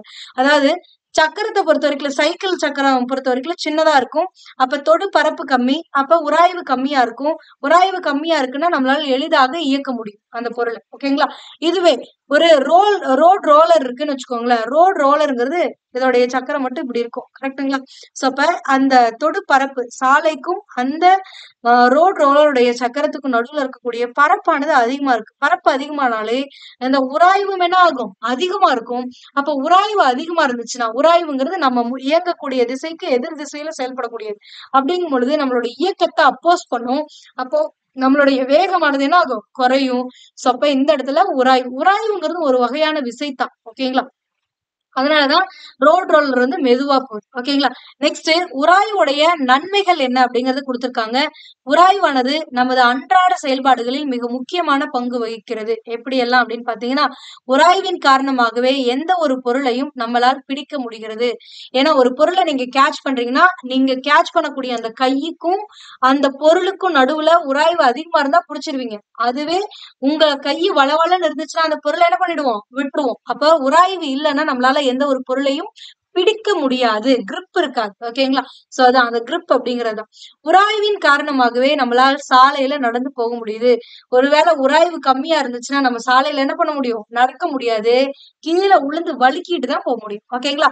சோ அப்ப நம்ம நடக்கிறதுக்கு காரணம் உராய்வு தான். அடுத்தது தரைக்கு காலணி மற்றும் தரைக்கு இடையிலான உராய்வு விசை நம்மை கீழே விழாமல் நடக்க உதவுகிறது. நீங்க ஒரு சில ஸ்லிப்பர்ஸ் யூஸ் பண்ணும்போது கீழே விழுந்துருவாங்க. அதற்கான காரணம் என்னன்னா, அந்த ஸ்லிப்பருடைய அடிப்பகுதி வந்து நைஸா ஒரு மாதிரி இந்த ஹீல்ஸ் எல்லாம் போடும்போது நீங்க இதை ஃபீல் பண்ணிருக்கலாம். ஹீல்ஸ்ல வந்து அந்த அட்டை மாதிரி ஒண்ணு வச்சு வரும். அதாவது ரப்பர் வச்சு வந்தா விழமாட்டீங்க. ஆனா அட்டை மரக்கட்டை ஒரு பலகை மாதிரி வச்சு ஹீல்ஸ்ல இப்படி கொடுத்துருப்பானுங்க. இந்த இடத்துல வந்து நல்லா வளவளன்னு இருக்கும். அப்ப அதுல நடந்தீங்கன்னா இப்படி நீங்க நுனிய இந்த இடத்துல போர்ஸ கொடுத்து இதை பின்னாடி தள்ளும் போது அப்படியே இந்த வளவளப்பான இருக்கிறதுனால உராய்வு கம்மியா இருக்கிறதுனால என்ன பண்ணிடும்னா இழுத்து விட்டோம்னா உளுந்துரும், பல்லு தெரிச்சிடும். ஓகேங்களா? சோ அந்த மாதிரி ஆகிறதுக்கு காரணம் காலுக்கும் அந்த தரைக்கும் நடுவுல இருக்கக்கூடிய உராய்வு கம்மியா இருக்கிறதுனால என்ன பண்ணுதுன்னா நம்ம எளிதா கீழே விழுந்துரும். அதாவது நம்மளுடைய இயக்கம் ஃபாஸ்ட் ஆக்கும் போது நம்மளுடைய கண்ட்ரோலை மீறி கீழே விழுந்துரும். ஓகேங்களா? அதுதான் காரணம். அடுத்தது உராய்வின் காரணமாகவே பேனா மூலம் நம்மால் காகிதத்துல எழுத முடியுது. ஒரு பொருள், அதாவது காகிதம் வச்சு பேப்பரை வச்சு நம்ம எழுதும் பொழுது நம்மளுக்கு ஈஸியா இருக்கும் எழுதுறது. கரெக்டுங்களா? அதுவே ஒரு கண்ணாடி மேல ஒரு பேனா, ஒரு பால் பாயிண்ட் பெண்ணை வச்சு எழுத சொல்றீங்கன்னா கண்ணாடியும் வளவலன்னு இருக்கும், பால் பாயிண்ட் பெண்ணுடைய நிப்பும் வளவலன்னு இருக்கும். அப்ப அந்த இடத்துல உராய்வு கம்மியா இருக்கும் பொழுது அதுல எழுதுறது கடினமாக இருக்கும். அப்ப உராய்வின் மூலமாகத்தான் நம்ம என்ன பண்ண முடியுது? பேனாவை வச்சு ஒரு பேப்பர்ல எழுத முடியுது. அடுத்தது சக்கரத்திற்கும் சாலைக்கும் இடையேயான உராய்வின் காரணமாகவே வாகனங்கள் பாதுகாப்புடன் நகர்கிறது. சோ இப்போ ஒரு சக்கரமும் இந்த சக்கரத்துல வந்து ரப்பர் யூஸ் பண்ணிருப்பாங்க. ஏன் ரப்பர் யூஸ் பண்றாங்கன்னா கிரிப் கொடுக்கும். அதே மாதிரி அதுவும் இல்லாம இந்த ரப்பர்ல டயர்ல பாத்தீங்கன்னா இப்படி நீண்டுகிட்டு இருக்கும். அதுவும் அந்த உராய்வை அதிகரிப்பதற்காகத்தான். ஒருவேளை அதாவது நம்ம இயக்கத்துக்கு தேவையான உராய்வு இருந்தாதான் நம்மளால ஸ்மூத்தா நவர முடியும். ஒருவேளை டயர் நல்லா வளவளன்னு இருந்துச்சுன்னு வச்சுக்கோங்களேன், ஸ்கிட் ஆயிடும். சோ அப்ப அந்த சர்ஃபேஸ பொறுத்து, அந்த பரப்பை பொறுத்து உராய்வு மாறுபடும். ஓகேங்களா? அதான். அதே மாதிரி வாகன நிறுத்த தடையை செலுத்தும் போதும் உராய்வின் காரணமாகவே வாகனம் ஓய்வு நிலைக்கு வருகிறது. நீங்க சைக்கிள்ல செக் பண்ணிருக்கலாம். சைக்கிள்ல இப்படி ஒரு சைக்கிள் டயர் இருக்குன்னா பிரேக் போட்டீங்கன்னா ஒரு கட்டை போய் இப்படி ஒரு கட்டை இருக்கும். அந்த கட்டை போய் நீங்க பிரேக் அமுத்தும் போது இந்த கட்டையானது போய் இந்த சைக்கிளோடைய அந்த ரிம்மோட போய் ஒட்டிக்கும். ஒட்டும் பொழுது அந்த ரிம்மோட ஒட்டும் பொழுது அந்த கட்டை அந்த பிரேக் கட்டை என்ன பண்ணுதுன்னா இந்த சைக்கிள் சக்கரத்தோட இயக்கத்தை தடுக்குதுன்னா உராய்வு அதிகரிக்குது. உராய்வு அதிகரிக்கும் பொழுது தடுக்குது. அதனாலதான் நம்மளால என்ன பண்ண முடியுது, பிரேக் போட்டு நிறுத்த முடியுது. ஓகேங்களா? சோ அது அடுத்தது தீக்குச்சி உரசி பற்ற வைப்பது. தீக்குச்சி உரசும் பொழுது அந்த உராய்வு ஏற்படும். அந்த உராய்வினால் ஒரு வெப்பம் ஏற்படும். அந்த மைனரான அந்த வெப்பம் காரணமாகத்தான் தீக்குச்சி பத்திக்குது. ஓகேங்களா?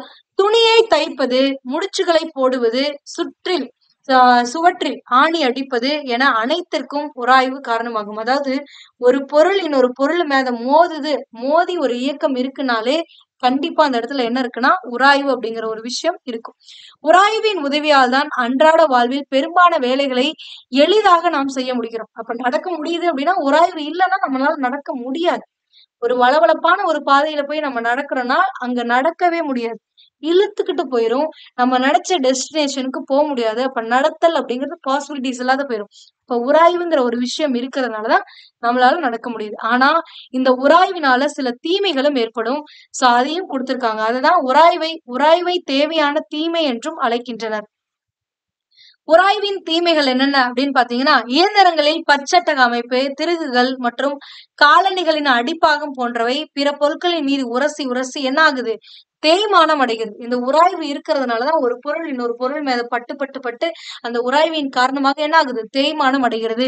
உராய்வை தவிர்ப்பதற்காக கூடுதல் திறன் கொண்ட இயந்திரங்கள் இயக்குவதனால் அதிகமான ஆற்றல் இழப்பு ஏற்படுகிறது. இப்ப உராய்வு அது அதிக அளவு உராய்வு இருக்கக்கூடாதுங்கிறதுனால நம்ம அட்வான்ஸ்டு டெக்னாலஜி எல்லாம் பயன்படுத்தும் பொழுது நம்மளுக்கு ஆற்றல் இழப்பானது ஏற்படுகிறது அப்படின்றாங்க. உராய்வு வெப்பத்தை உருவாக்குவதால் கருவிகள் உடைந்து பழுது ஏற்படுகிறது. ஒரு சில நேரங்கள்ல வெப்பத்தினால் ஒரு சில கருவிகள் உடைந்து போயிருது. அப்ப அந்த உராய்வினால உருவாக்கக்கூடிய அந்த வெப்பத்தினால அந்த கருவிகள் பழுதடைந்து விடுகிறது அப்படின்றாங்க. உராய்வை எப்படி அதிகரிக்கலாம், எப்படி குறைக்கலாம் அப்படிங்கறத அடுத்து நம்மளுக்கு கொடுத்திருக்காங்க. ஓகேங்களா?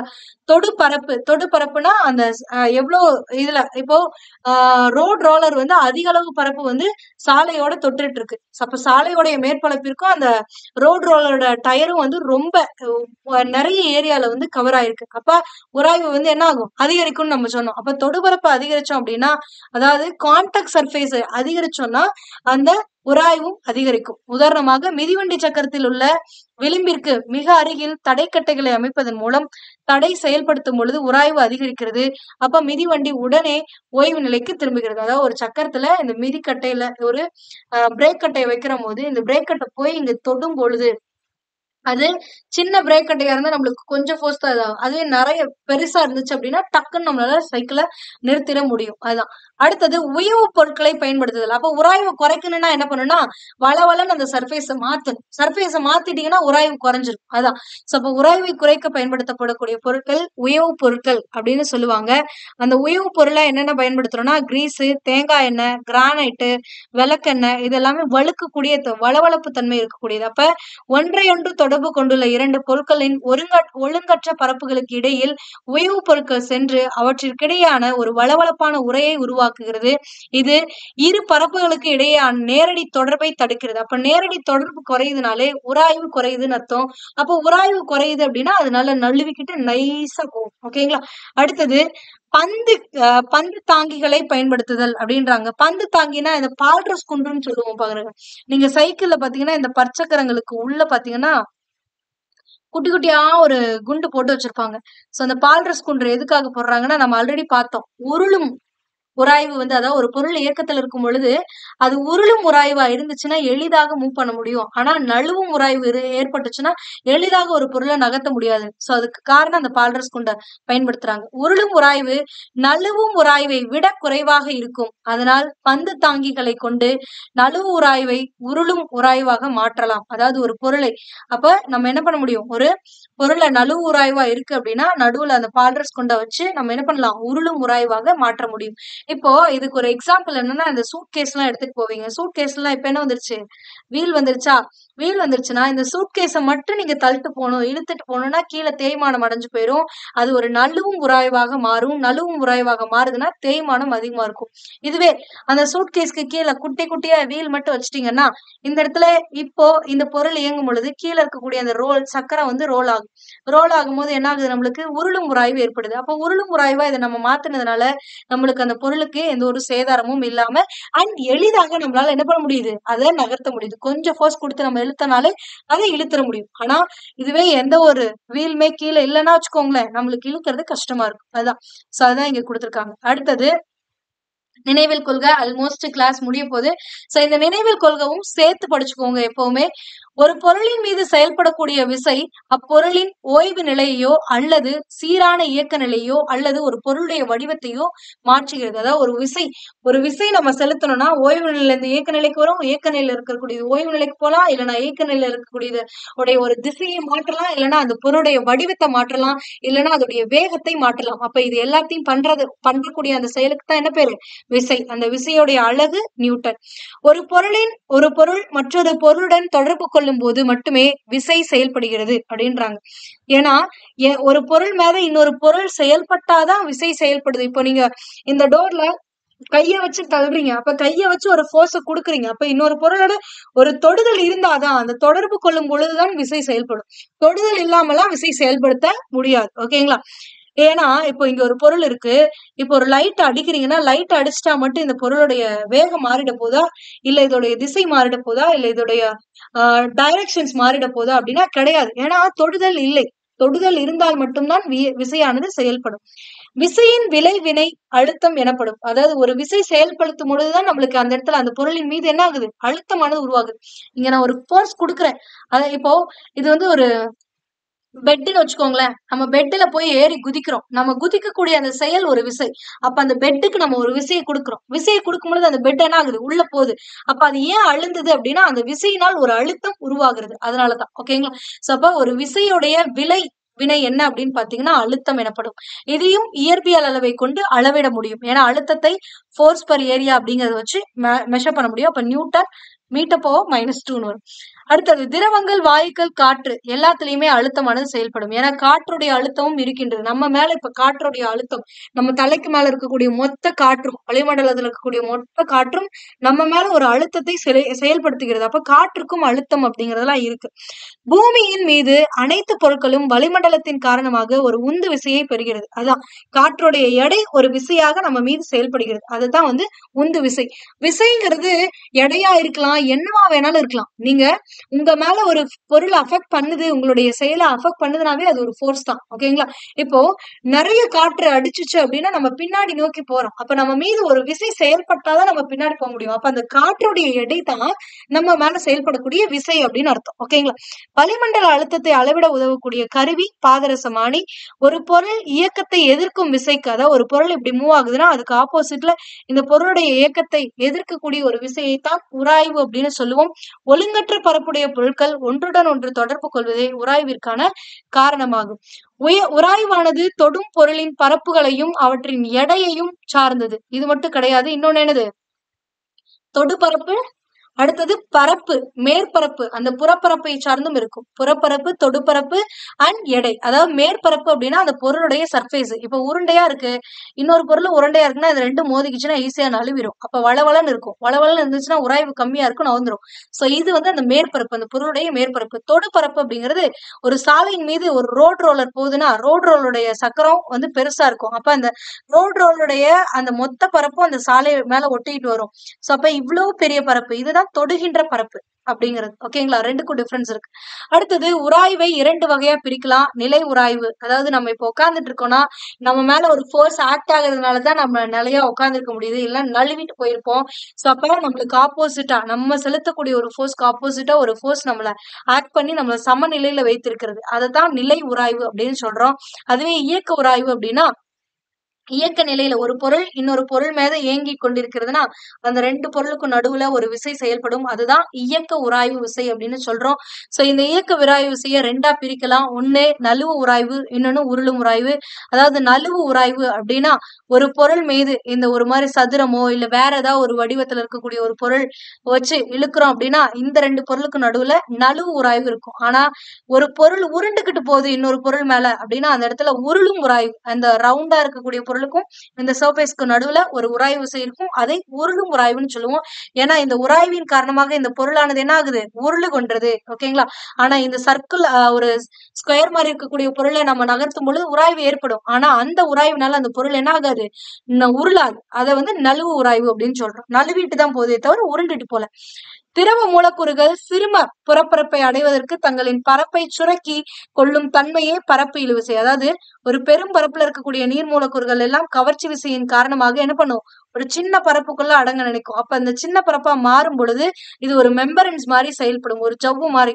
இதைத்தான் பரப்பு இழுவிசை, அதாவது இந்த மூலக்கூறுகளுக்கு நடுவுல நடக்கக்கூடிய அந்த இழுவிசையைத்தான் பரப்பு இழுவிசைன்னு சொல்றோம்.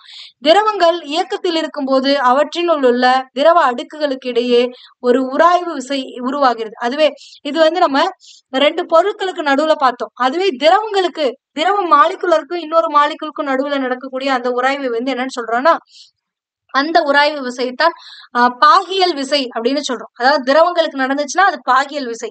இதுவே ஒரு திடப்பொருட்களுக்கு நடக்குது அப்படிங்கும் பொழுது அதை உராய்வு அப்படின்னு சொல்லிடுறோம். ஓகேங்களா? இந்நிகழ்வு பாகுநிலை அப்படின்னு சொல்றாங்க. பாகுநிலையுடைய சிஜிஎஸ் அலகு என்னன்னு பாத்தீங்கன்னா பாய்ஸ். அதுவே எஸ்ஐ அலகுங்கிறது kilogram metre power -1 seconds power -1 அல்லது நியூட்டன் செகண்ட் மீட்டர் பவர் -2 என்ற அலகாலும் அளவிடப்படுகிறது அப்படின்னும் நான் ஆல்ரெடி சொன்னேன். அதாவது இந்த பாகுநிலைக்கு மட்டும் 2 எஸ்ஐ யூனிட் வந்து 2 கொடுத்துருக்காங்களே, எப்படி மேம் சேமா அப்படின்னா ரெண்டும் சேம் தான். அதாவது இதுல இருந்து இதை டிரைவ் பண்ண முடியும் எப்படின்றத நான் சொல்றேன், கவனிங்க. 1 நியூட்டன் அப்படிங்கிறது எப்படி எழுதலாம், 1 கிலோகிராம் மீட்டர் பர் செகண்ட் ஸ்கொயர்னு எழுதலாமா? சோ இதுதான் ஒரு நியூட்டன். இதை வந்து நம்ம 10th ஸ்டாண்டர்ட்ல கொடுத்துருப்பாங்க, தெரியலன்னா தெரிஞ்சுக்கோங்க. 1 நியூட்டன் அப்படிங்கிறது என்னன்னா 1 kilogram per metre per second square. அதாவது விசையை வந்து நியூட்டன்லயும் அளவிடுவாங்க, டைன்லயும் அளவிடுவாங்க. ஓகேங்களா? அப்போ 1 டைன் அப்படிங்கிறது, அதாவது 1 நியூட்டன்ங்கிறது 10⁵ டைனுக்கு ஈக்குவல். சோ இது எல்லாமே நம்ம 10th ஸ்டாண்டர்ட்ல பார்த்திருக்கோம். ஓகேங்களா? சோ இதுல வந்து 1 கிலோகிராம் பர் செகண்ட் ஸ்கொயர்டுங்கிறது தான் ஒரு நியூட்டன். அப்ப இந்த நியூட்டன் செகண்ட் மீட்டர் பவர் -2 இருக்கா, இது எப்படி எழுதலாம், நியூட்டன். நியூட்டனை மட்டும் இந்த மாதிரி மாத்தி எழுத முடியுமா? அப்ப மாத்தி எழுதுங்க. நியூட்டன் எப்படி எழுதலாம், கிலோகிராம் மீட்டர் பர் செகண்ட் ஸ்கொயர்னு எழுதலாம். அது இல்லாம இங்க என்ன இருக்கு, செகண்ட்ஸ் இருக்கா, அப்ப இன்ட்டு செகண்ட்ஸ். அண்ட் இங்க மீட்டர் பவர் -2னா இது எப்படி எழுதலாம், 1/மீட்டர் ஸ்கொயர்னு எழுதலாம். கரெக்டா? சோ அப்ப இங்க ஒரு செகண்ட்ஸ்க்கு இங்க இருக்கக்கூடிய ஒரு செகண்ட்ஸ் கேன்சல் பண்ணிடுறேன், ஒரு மீட்டருக்கு இங்க ஒரு மீட்டர் கேன்சல் பண்ணிடுறேன். சோ அப்ப இன்னொரு மீட்டர் கீழே இருக்கும், இங்கேயும் ஒரு செகண்ட்ஸ் கீழே இருக்கும். அப்ப kilogram per second power 1 into metre power 1 இருக்கா? சோ இப்ப இதை நான் மேல கொண்டு வர்றேன் அப்படின்னா கிலோகிராம், கீழே இருக்கக்கூடிய செகண்ட் மேல வரணும்னா அதோடைய பவரோடைய வேல்யூ மைனஸ்ல வரணும். அடுத்தது மீட்டர் 1 தான் இருக்கு, அப்ப மீட்டர் பவர் -1 போட்டா முடிஞ்சு. அப்ப இப்படிதான் இது வந்திருக்கு. ஓகேங்களா? புரிஞ்சா?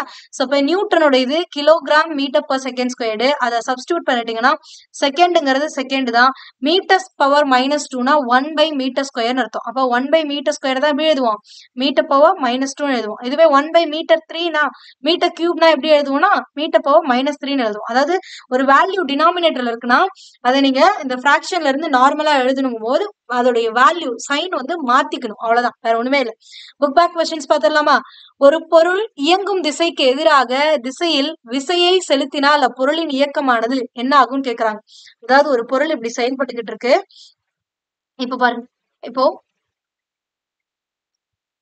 இது ஒரு பொருள். இந்த பொருளானது என்ன பண்ணுதுன்னா இந்த திசையில செயல்பட்டுக்கிட்டு இருக்கு.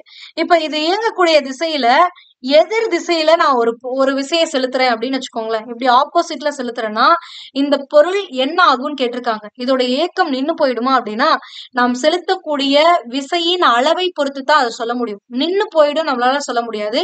ஆனா அதோடைய வேகத்துல குறைவு ஏற்படும் அப்படிங்கறத டெஃபினட்டா சொல்ல முடியும். ஏன்னா இது 10 km/h ஸ்பீட்ல வருது அப்படின்னா நான் இங்க இருந்து ஒரு 3 km ஸ்பீடு ஒரு ஃபோர்ஸை கொடுக்குறேன் அப்படின்னா இதோடைய வேகத்துல மாறுபாடு ஏற்படும். ஓகேங்களா? ஓகேங்களா? வேகமானது குறையும். நான் ஆப்போசிட்ல ஒரு ஃபோர்ஸ் கொடுக்குறேன். இதே மாதிரி இப்படி ஒரு பொருள் மூவ் ஆகிக்கிட்டு இருக்கு. அப்ப இதை நான் இந்த டைரக்ஷன்ல புடிச்சு இழுக்கிறேன்னா அதோடைய வேகத்துல தான் குறையும். அதாவது அது போறக்கூடிய வேகத்துல தான் குறைவு ஏற்படுமே தவிர எக்ஸாக்டா என்னால நின்னுடும் அப்படின்னு சொல்ல முடியாது. ஓகேங்களா? எப்படி என்னால நின்னுடும்னு சொல்ல முடியும்னா நான் அதாவது இந்த பொருள் எவ்வளவு வேகத்துல செயல்படுது அதுக்கு ஈக்குவலான ஒரு ஃபோர்ஸை நான் கொடுத்திருந்தேன்னா அது நின்னுடும்னு சொல்ல முடியும். ஓகேங்களா? சோ அதான் ஒரு பொருள் இயங்கும் திசைக்கு எதிரான திசையில் விசையை செலுத்தினால் அப்பொருளின் இயக்கமானது குறைந்த வேகத்தில் இயங்கும் அப்படின்லாம். ஓகேங்களா? இதுவே இந்த கொஸ்டின் ஒரு பொருளின் இயங்கும் திசைக்கு எதிரான திசையில் சமமான விசையை செலுத்தினால் அந்த பொருளில் இயங்கக்கூடிய விசையை விட சமமான விசையை செலுத்தினால் இந்த பொருள் எவ்வளவு ஃபோர்ஸ்ல இங்க போயிட்டு இருக்கோ அதே ஈக்குவல் ஃபோர்ஸ் நான் ஆப்போசிட்ல கொடுத்தேன்னா அந்த பொருள் ஓய்வு நிலைக்கு வந்துடும், நின்னுடும் அப்படின்னு சொல்லலாம். ஆனா இந்த இடத்துல என்ன எவ்வளவு விசை கொடுக்குறோங்கிறத அவங்க மென்ஷன் பண்ணல. அப்ப ஆப்போசிட் டைரக்ஷன்ல ஒரு ஃபோர்ஸை கொடுத்தீங்கன்னா அது ஸ்லோ டவுன் ஆகும்னு மட்டும்தான் உங்களால சொல்ல முடியுமே தவிர நின்னுடும் சொல்ல முடியாது. சோ அதனால குறைந்த வேகத்தில் இயங்கும் அப்படிங்கறதா சரியான விடை. அடுத்தது திரவத்தினால் பெறப்படும் அழுத்தம் எதனால் அதிகரிக்கிறது அப்படின்றாங்க. அதாவது திரவத்தினால் பெறப்படக்கூடிய அழுத்தமானது திரவத்தம்ப உயரத்தினால் அதிகரிக்கிறது. ஓகேங்களா? அடுத்தது என்ன அப்படின்னு பாத்தீங்கன்னா அழுத்தத்தின் அலகு. அழுத்தம் அப்படின்னா pressure equal to force by area. ஃபோர்ஸ்க்கான யூனிட் என்னன்னா நியூட்டன், ஏரியாக்கானது ஸ்கொயர் மீட்டர். அப்போ நியூட்டன் மீட்டர் பவர் -2 அப்படிங்கிறது தான் சரியான விடை. ஆனா இதுக்கு அழுத்தம் குறித்து கருத்துக்களை வெளியிட்டவர் யார் அப்படின்னு பாத்தீங்கன்னா பிளெமிங் பாஸ்கல் அவர்கள். அதனால அழுத்தத்தோட யூனிட்டா அவருடைய பேரே வச்சிருக்காங்க. அப்ப பாஸ்கல் மற்றும் நியூட்டன் பவர் மீட்டர் பவர் -2 அப்படிங்கிறது சரியான விடை. அப்ப ஆ மற்றும் ஆங்கிறது சரியான விடை. ஓகேங்களா? அடுத்தது இது வந்து பாகு நிலைக்கு தான் பாய்ஸ்னு சொல்லுவாங்க, அழுத்தத்துக்கு பாஸ்கல்னு சொல்லுவாங்க. Keep in mind. அடுத்தது கடல் மட்டத்தில் வளிமண்டல அழுத்தத்துடைய மதிப்பு என்னவாக இருக்கும் அப்படின்னா 76 சென்டிமீட்டர் பாதரச ஸ்தம்பமா இருக்கும். அதாவது அந்த பாதரசமானில 76 சென்டிமீட்டர் உயர்ந்திருக்கும். இல்லைன்னா 760 மில்லிமீட்டர்னு கூட சொல்லலாம். ஏன்னா 1 சென்டிமீட்டருங்கிறது என்னது 10 mm. அப்ப 76 சென்டிமீட்டரை 760 mmன்னு சொல்லலாம். இங்க அந்த ஆப்ஷன் எது இருக்குன்னா 76 சென்டிமீட்டருங்கிறதா சரியானது. 760 சென்டிமீட்டர்னு கொடுத்திருக்காங்க. ஒருவேளை மில்லிமீட்டர்னு கொடுத்திருந்தா இது சரி, அதனால இது தவறு. ஓகேங்களா? அடுத்தது பாஸ்கல் விதி எங்கெங்கெல்லாம் பயன்படுதுன்னா நீரியல் உயர்த்தியில பயன்படுது. தடை செலுத்தி அதாவது பிரேக்ல பாஸ்கல் விதி அழுத்தம் அப்படிங்கிற ஒரு விஷயம் செயல்படுது. அடுத்தது அழுத்தப்பட்ட பொதி, அதாவது ஒரு பஞ்சு மூட்டையில பஞ்சுக்கள்லாம் போட்டுட்டு மேல ஒரு அழுத்தத்தை கொடுத்தால்தான் பாஸ்கலுடைய விதியை கொடுத்தால்தான் எனக்கு என்ன ஆகும் இதாகும் அப்படின்றோம். அப்ப மேற்கண்ட அனைத்திலும் இது செயல்படுகிறது அப்படின்றாங்க. ஏன்னா உங்களுக்கு புக்லயே இங்க கொடுத்திருப்பாங்க பாஸ்கல் விதியுடைய பயன்பாடுகள் அப்படின்னு சொல்லி பாருங்க. இங்கேயே உங்களுக்கு டைரக்டாவே கொடுத்திருப்பாங்க. எஸ், ஹியர் பாஸ்கல் விதியின் பயன்பாடு நீரியல் உயர்த்தி, அடுத்தது ஸ்பீட் பிரேக் அத வேகத்தடை இது பிரேக்ல, அடுத்தது நீரியல் அழுத்திலையும் பயன்படுது. ஓகேங்களா? சோ அதான் அடுத்தது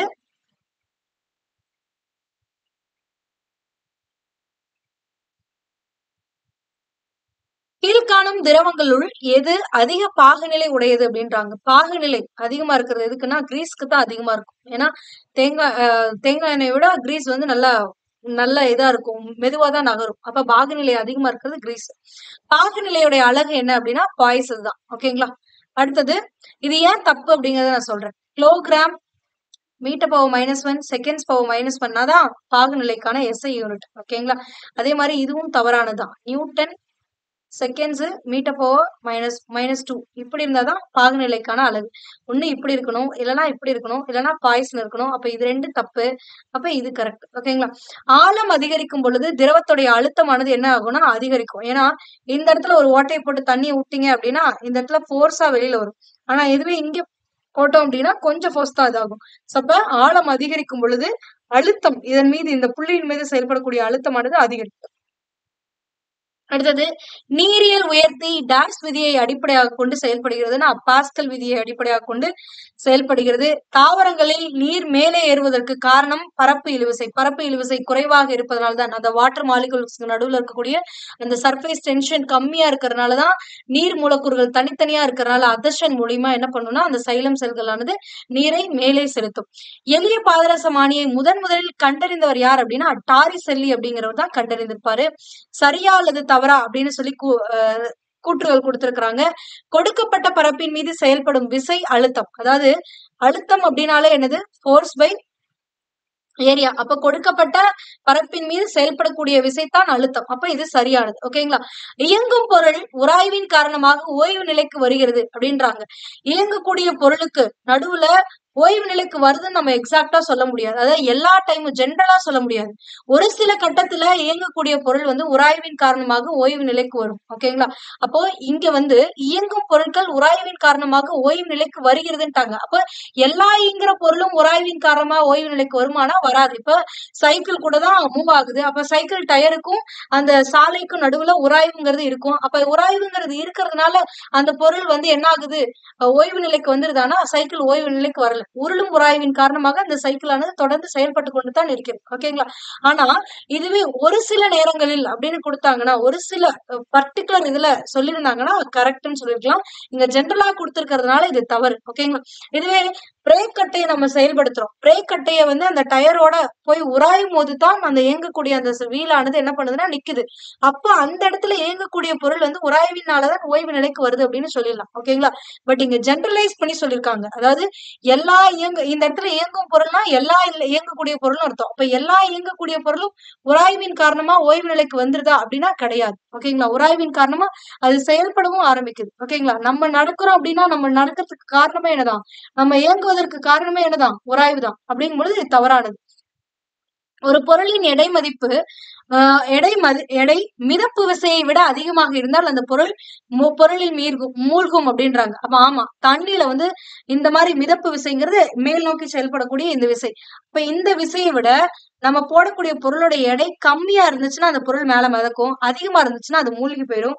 அப்ப அவங்க சொன்னது கரெக்ட் தான். மிதப்பு விசையை விட நம்ம போடக்கூடிய பொருளானது அதிகமாக இருந்தால், எடை அதிகமாக இருந்தால் அது மூழ்கிவிடும். சரி. அடுத்தது ஒரு வளிமண்டல அழுத்தம் அப்படின்னா என்னன்னா, ஒரு சதுர மீட்டர் பரப்பின் மீது செயல்படக்கூடிய 1 lakh நியூட்டன் விசையாகும். இதுவும் கரெக்ட் தான். 10⁵ பார்த்தோம் நம்ம. சோ இது சரிதான். ஓகேங்களா? நியூட்டன் மீட்டர் பவர் -2 அப்படின்றத நம்ம பார்த்தோம். நீங்க முன்னாடியே உங்களுக்கு இருக்கும். இங்க இருக்கு பாருங்க. 1 lakh பாஸ்கல்ன்றாங்க. 1 lakh பாஸ்கல்னாலும் நியூட்டன் பர் மீட்டர்னாலும் கரெக்ட் தான். அப்போ 1 lakh அப்படிங்கிறது சரியான விடை. ஓகேங்களா? அடுத்தது உருளும் உராய்வு நழுவும் உராய்வை விட சற்று அதிகமாக இருக்கும் அப்படின்னு சொல்லியிருக்காங்க. தவறு. ஏன்னா நழுவக்கூடிய உராய்வை விட உருளும் உராய்வு என்னவாகும்? குறைவு. சோ உருளும் உராய்வு குறைவாக இருப்பதனாலதான் நம்ம வண்டி சக்கரங்கள் எல்லாம் சர்க்கிளா இருக்கு. சர்க்கிளா இருக்குன்னா உருளும் உராய்வு தான் ஏற்படும். உருளும் உராய்வு வந்து நழுவும் உராய்வை விட குறைவாக இருக்கும். அதனால எளிதா நம்மளால மூவ் பண்ண முடியும். ஓகேங்களா? அதனால இது தவறான கூற்று. அடுத்து பாத்தீங்க அப்படின்னா ஆற்றல் இழப்பிற்கு உராய்வு மட்டுமே காரணம் அப்படின்றாங்க. ஒரு பொருளுடைய ஆற்றல் இழப்பிற்கு உராய்வு காரணமா அப்படின்னா ஒன் ஆஃப் த ரீசன் தான். அதாவது ஒரு ரீசன் உராய்வு ஏற்படுறதுனால ஆற்றல் இழப்பு ஏற்படும். ஏன்னா அது இயங்கக்கூடியது ஸ்லோவாகும். இயங்கக்கூடியது ஸ்லோ ஆகுதுன்னா அப்ப மறுபடியும் அது வேகமா இயக்கிறதுக்கு ஆற்றல் தேவைப்படும். இப்ப ஆற்றல் இழப்புங்கிறது ஏற்படத்தான் செய்யுது. ஆனா ஆற்றல் இழப்புக்கு இது மட்டும்தான் காரணமா அப்படின்னா கிடையாது. ஓகேங்களா? அதனால இது தவறு. மட்டுமே அப்படின்னு கொடுத்திருக்காங்க. அதனால இது தவறு. ஒருவேளை ஆற்றல் இழப்பிற்கு உராய்வும் ஒரு காரணம்னா சரி. ஓகேங்களா? ஆற்றல் குறையும் போது, ஆழம் குறையும் போது திரவ அழுத்தம் குறையும். ஆமா, ஆழம் குறைய குறைய திரவ அழுத்தம் குறையும். ஆழம் அதிகரிக்க அதிகரிக்க திரவத்துடைய அழுத்தமானது அதிகரிக்கும் அப்படிங்கிறது சரி. இப்ப இது சரி. பாகுநிலை திரவத்தின் அழுத்தத்தை சார்ந்தது அப்படின்றாங்க. பாகுநிலை அப்படிங்கிறது திரவத்துடைய அழுத்தத்தை சார்ந்தது இல்ல, 2 திரவ மூலக்கூறுகளுக்கு நடுவுல இருக்கக்கூடிய உராய்வை சார்ந்தது. ஓகேங்களா? சோ அப்ப இது தவறானது. அடுத்தது பொறுத்துக நிலை உராய்வு அப்படின்னா ஒரு பொருள் ஓய்வு நிலையில உள்ள போது இருக்கக்கூடிய உராய்வை நிலை உராய்வு அப்படின்றோம். இயக்க உராய்வுனா ஒரு பொருள் இயக்கத்தில் இருக்கும்போது அந்த இயங்கக்கூடிய பொருளுக்கும் அது இருக்கக்கூடிய அந்த சர்ஃபேஸ், அது எந்த பொருள் மேல இயங்குதோ அந்த சர்ஃபேஸ்க்கும் நடுவுல இருக்கக்கூடியதான் இயக்கத்தில் உள்ள உராய்வு அப்படின்னு சொல்லுவோம். அப்ப பொருள் இயக்கத்தில் உள்ள பொழுது ஏற்படக்கூடியது இயக்க உராய்வு. உருளும் உராய்வு அப்படின்னு பாத்தீங்கன்னா உருளும் உராய்வு வந்து நழுவும் உராய்வை விட குறைவான உராய்வு. அதனால குறைந்த உராய்வு அப்படின்னு சொல்லுவாங்க. அடுத்தது திரவ அடுக்குகளுக்கு இடையே இருக்கக்கூடிய உராய்வை பாகுநிலை அப்படின்னு சொல்லுவோம். அப்ப 4வது நழுவு உராய்வு அப்படின்னா பொருள் நழுவும். ஏன்னா பொருள் நழுவு உராய்வுனால பொருள் என்னதான் பண்ண முடியும்? நழுவத்தான் முடியும். ஒரு ஸ்கொயர் பொருள் இருக்கு அப்படின்னா இது இந்த பொருள் இந்த சர்ஃபேஸ் மேல நான் நகர்த்துறேன்னா இது நழுவிக்கிட்டு தான் போதே தவிர இது என்ன ஆகல? ரொட்டேட் ஆகும். ஓகேங்களா? இதுதான் நழுவும் உராய்வு அப்படின்னு சொல்லக்கூடியது. அடுத்தது இன்னொரு பொறுத்துக்க கொடுத்திருக்காங்க. பாதரச மானி அப்படிங்கிறது வளிமண்டலத்தை அழுத்தத்தை அளக்கக்கூடிய ஒரு கருவி. தொடுபரப்பை அதிகரித்தால், அதாவது தொடுபரப்பு அப்படின்னா இப்ப ரோடு ரோலர்ல தொடுபரப்பு வந்து அதிகம். சோ அப்ப ரோடு ரோலர் தொடுபரப்பு அதிகமா இருக்கிறதுனால உராய்வும் என்னவா இருக்கும்? அதிகமா இருக்கும். உராய்வும் அதிகமா இருக்கிறதுனாலதான் அந்த பொருளுடைய இயக்கமானது ஸ்லோவா இருக்கு. ஓகேங்களா? அப்ப தொடுபரப்பை அதிகரித்தால் உராய்வு அதிகரிக்கும் அப்படின்றோம். இப்ப செகண்ட். அடுத்தது தொடுபரப்பை குறைத்தால் உராய்வு குறையும். ஓகேங்களா? அப்ப மூன்றாவது. உயவு பொருள். உயவு பொருள் அப்படின்னா என்னன்னா ஒரு பரப்பிற்கும் இன்னொரு பரப்பிற்கும் நடுவுல யூஸ் பண்ணக்கூடிய அந்த லூப்ரிகன்ட் தான் வந்து உயவு பொருள்னு சொல்லுவோம். அப்ப உயவு பொருள் இங்க இருந்துச்சு அப்படின்னா இந்த உராய்வு வந்து இந்த பொருளுக்கும் இந்த பொருளுக்கும் நடுவுல செயல்படும் பொழுது வரக்கூடிய அந்த உராய்வானது நீக்கப்படும். அப்ப உயவு பொருள் வந்து உராய்வை குறைப்பதற்காக அல்லது நீக்குவதற்காக பயன்படுத்தக்கூடியது. அடுத்தது ஒழுங்கற்ற பரப்பு அப்படின்னா என்னன்னா உராய்விற்கு காரணமாயிடும். ஒழுங்கற்ற பரப்பு வளவளப்பா இருக்கிறது, சொரசொரப்பா இருக்கிறது, அந்த மாதிரிலாம் இருந்துச்சு அப்படின்னா உராய்விற்கு காரணமாகும். அடுத்தது நூலில் போட்டுள்ள முடிச்சு அப்படிங்கிறது நிலையான உராய்வு. ஏன்னா நூல்ல போட்டிருக்க முடிச்சு வந்து உராய்வின் காரணமா தான் ஒரு முடிச்சா இருக்குது, இல்லைன்னா அவுந்துட்டு போயிடும். சோ அப்ப அது ஒரு நிலையாக இருக்கக்கூடியது, அது மூவ் ஆகுறது கிடையாது, முடிச்சு மூவ் ஆகுறது கிடையாது, அதனால நிலை உராய்வு. அதுவே பந்து தாங்கிகள் அப்படிங்கிறது இந்த பால்ரஸ் குண்டு சக்கரத்துல போட்டிருக்கிறது அது எல்லாமே வந்து உருளக்கூடிய உராய்வு. ஏன்னா உருண்டையா இருக்கும், அதனால உருளும் உராய்வு அப்படின்னு சொல்லலாம். அடுத்தது கீழ் நோக்கிய விசை அப்படின்னா எடை. திரவத்தால் தரப்படக்கூடிய மேல் நோக்கிய விசை என்னன்னு சொல்லுவோம்னா மிதத்தல். அதாவது நம்மளுடைய ஒட்டுமொத்த எடை எப்படி செயல்படுதுன்னா கீழே நோக்கி பூமியை நோக்கி செயல்படுது. அதனாலதான் நம்ம நின்றுகிட்டு இருக்கோம். எதனால கீழ் நோக்கி செயல்படுதுன்னா புவியீர்ப்பு விசையின் காரணமாகத்தான் கீழ் நோக்கி செயல்படுது. அப்ப கீழ் நோக்கிய விசைங்கிறது எடைனா திரவத்தால் தரப்படக்கூடிய மேல் நோக்கு விசைங்கிறது காரணமா நம்ம மிதப்போம். அப்ப மிதத்தல் அப்படிங்கிறது சரியான விடை. ஓகேங்களா? அடுத்தது இங்க ஒரு கணக்கு கொடுத்திருக்காங்க.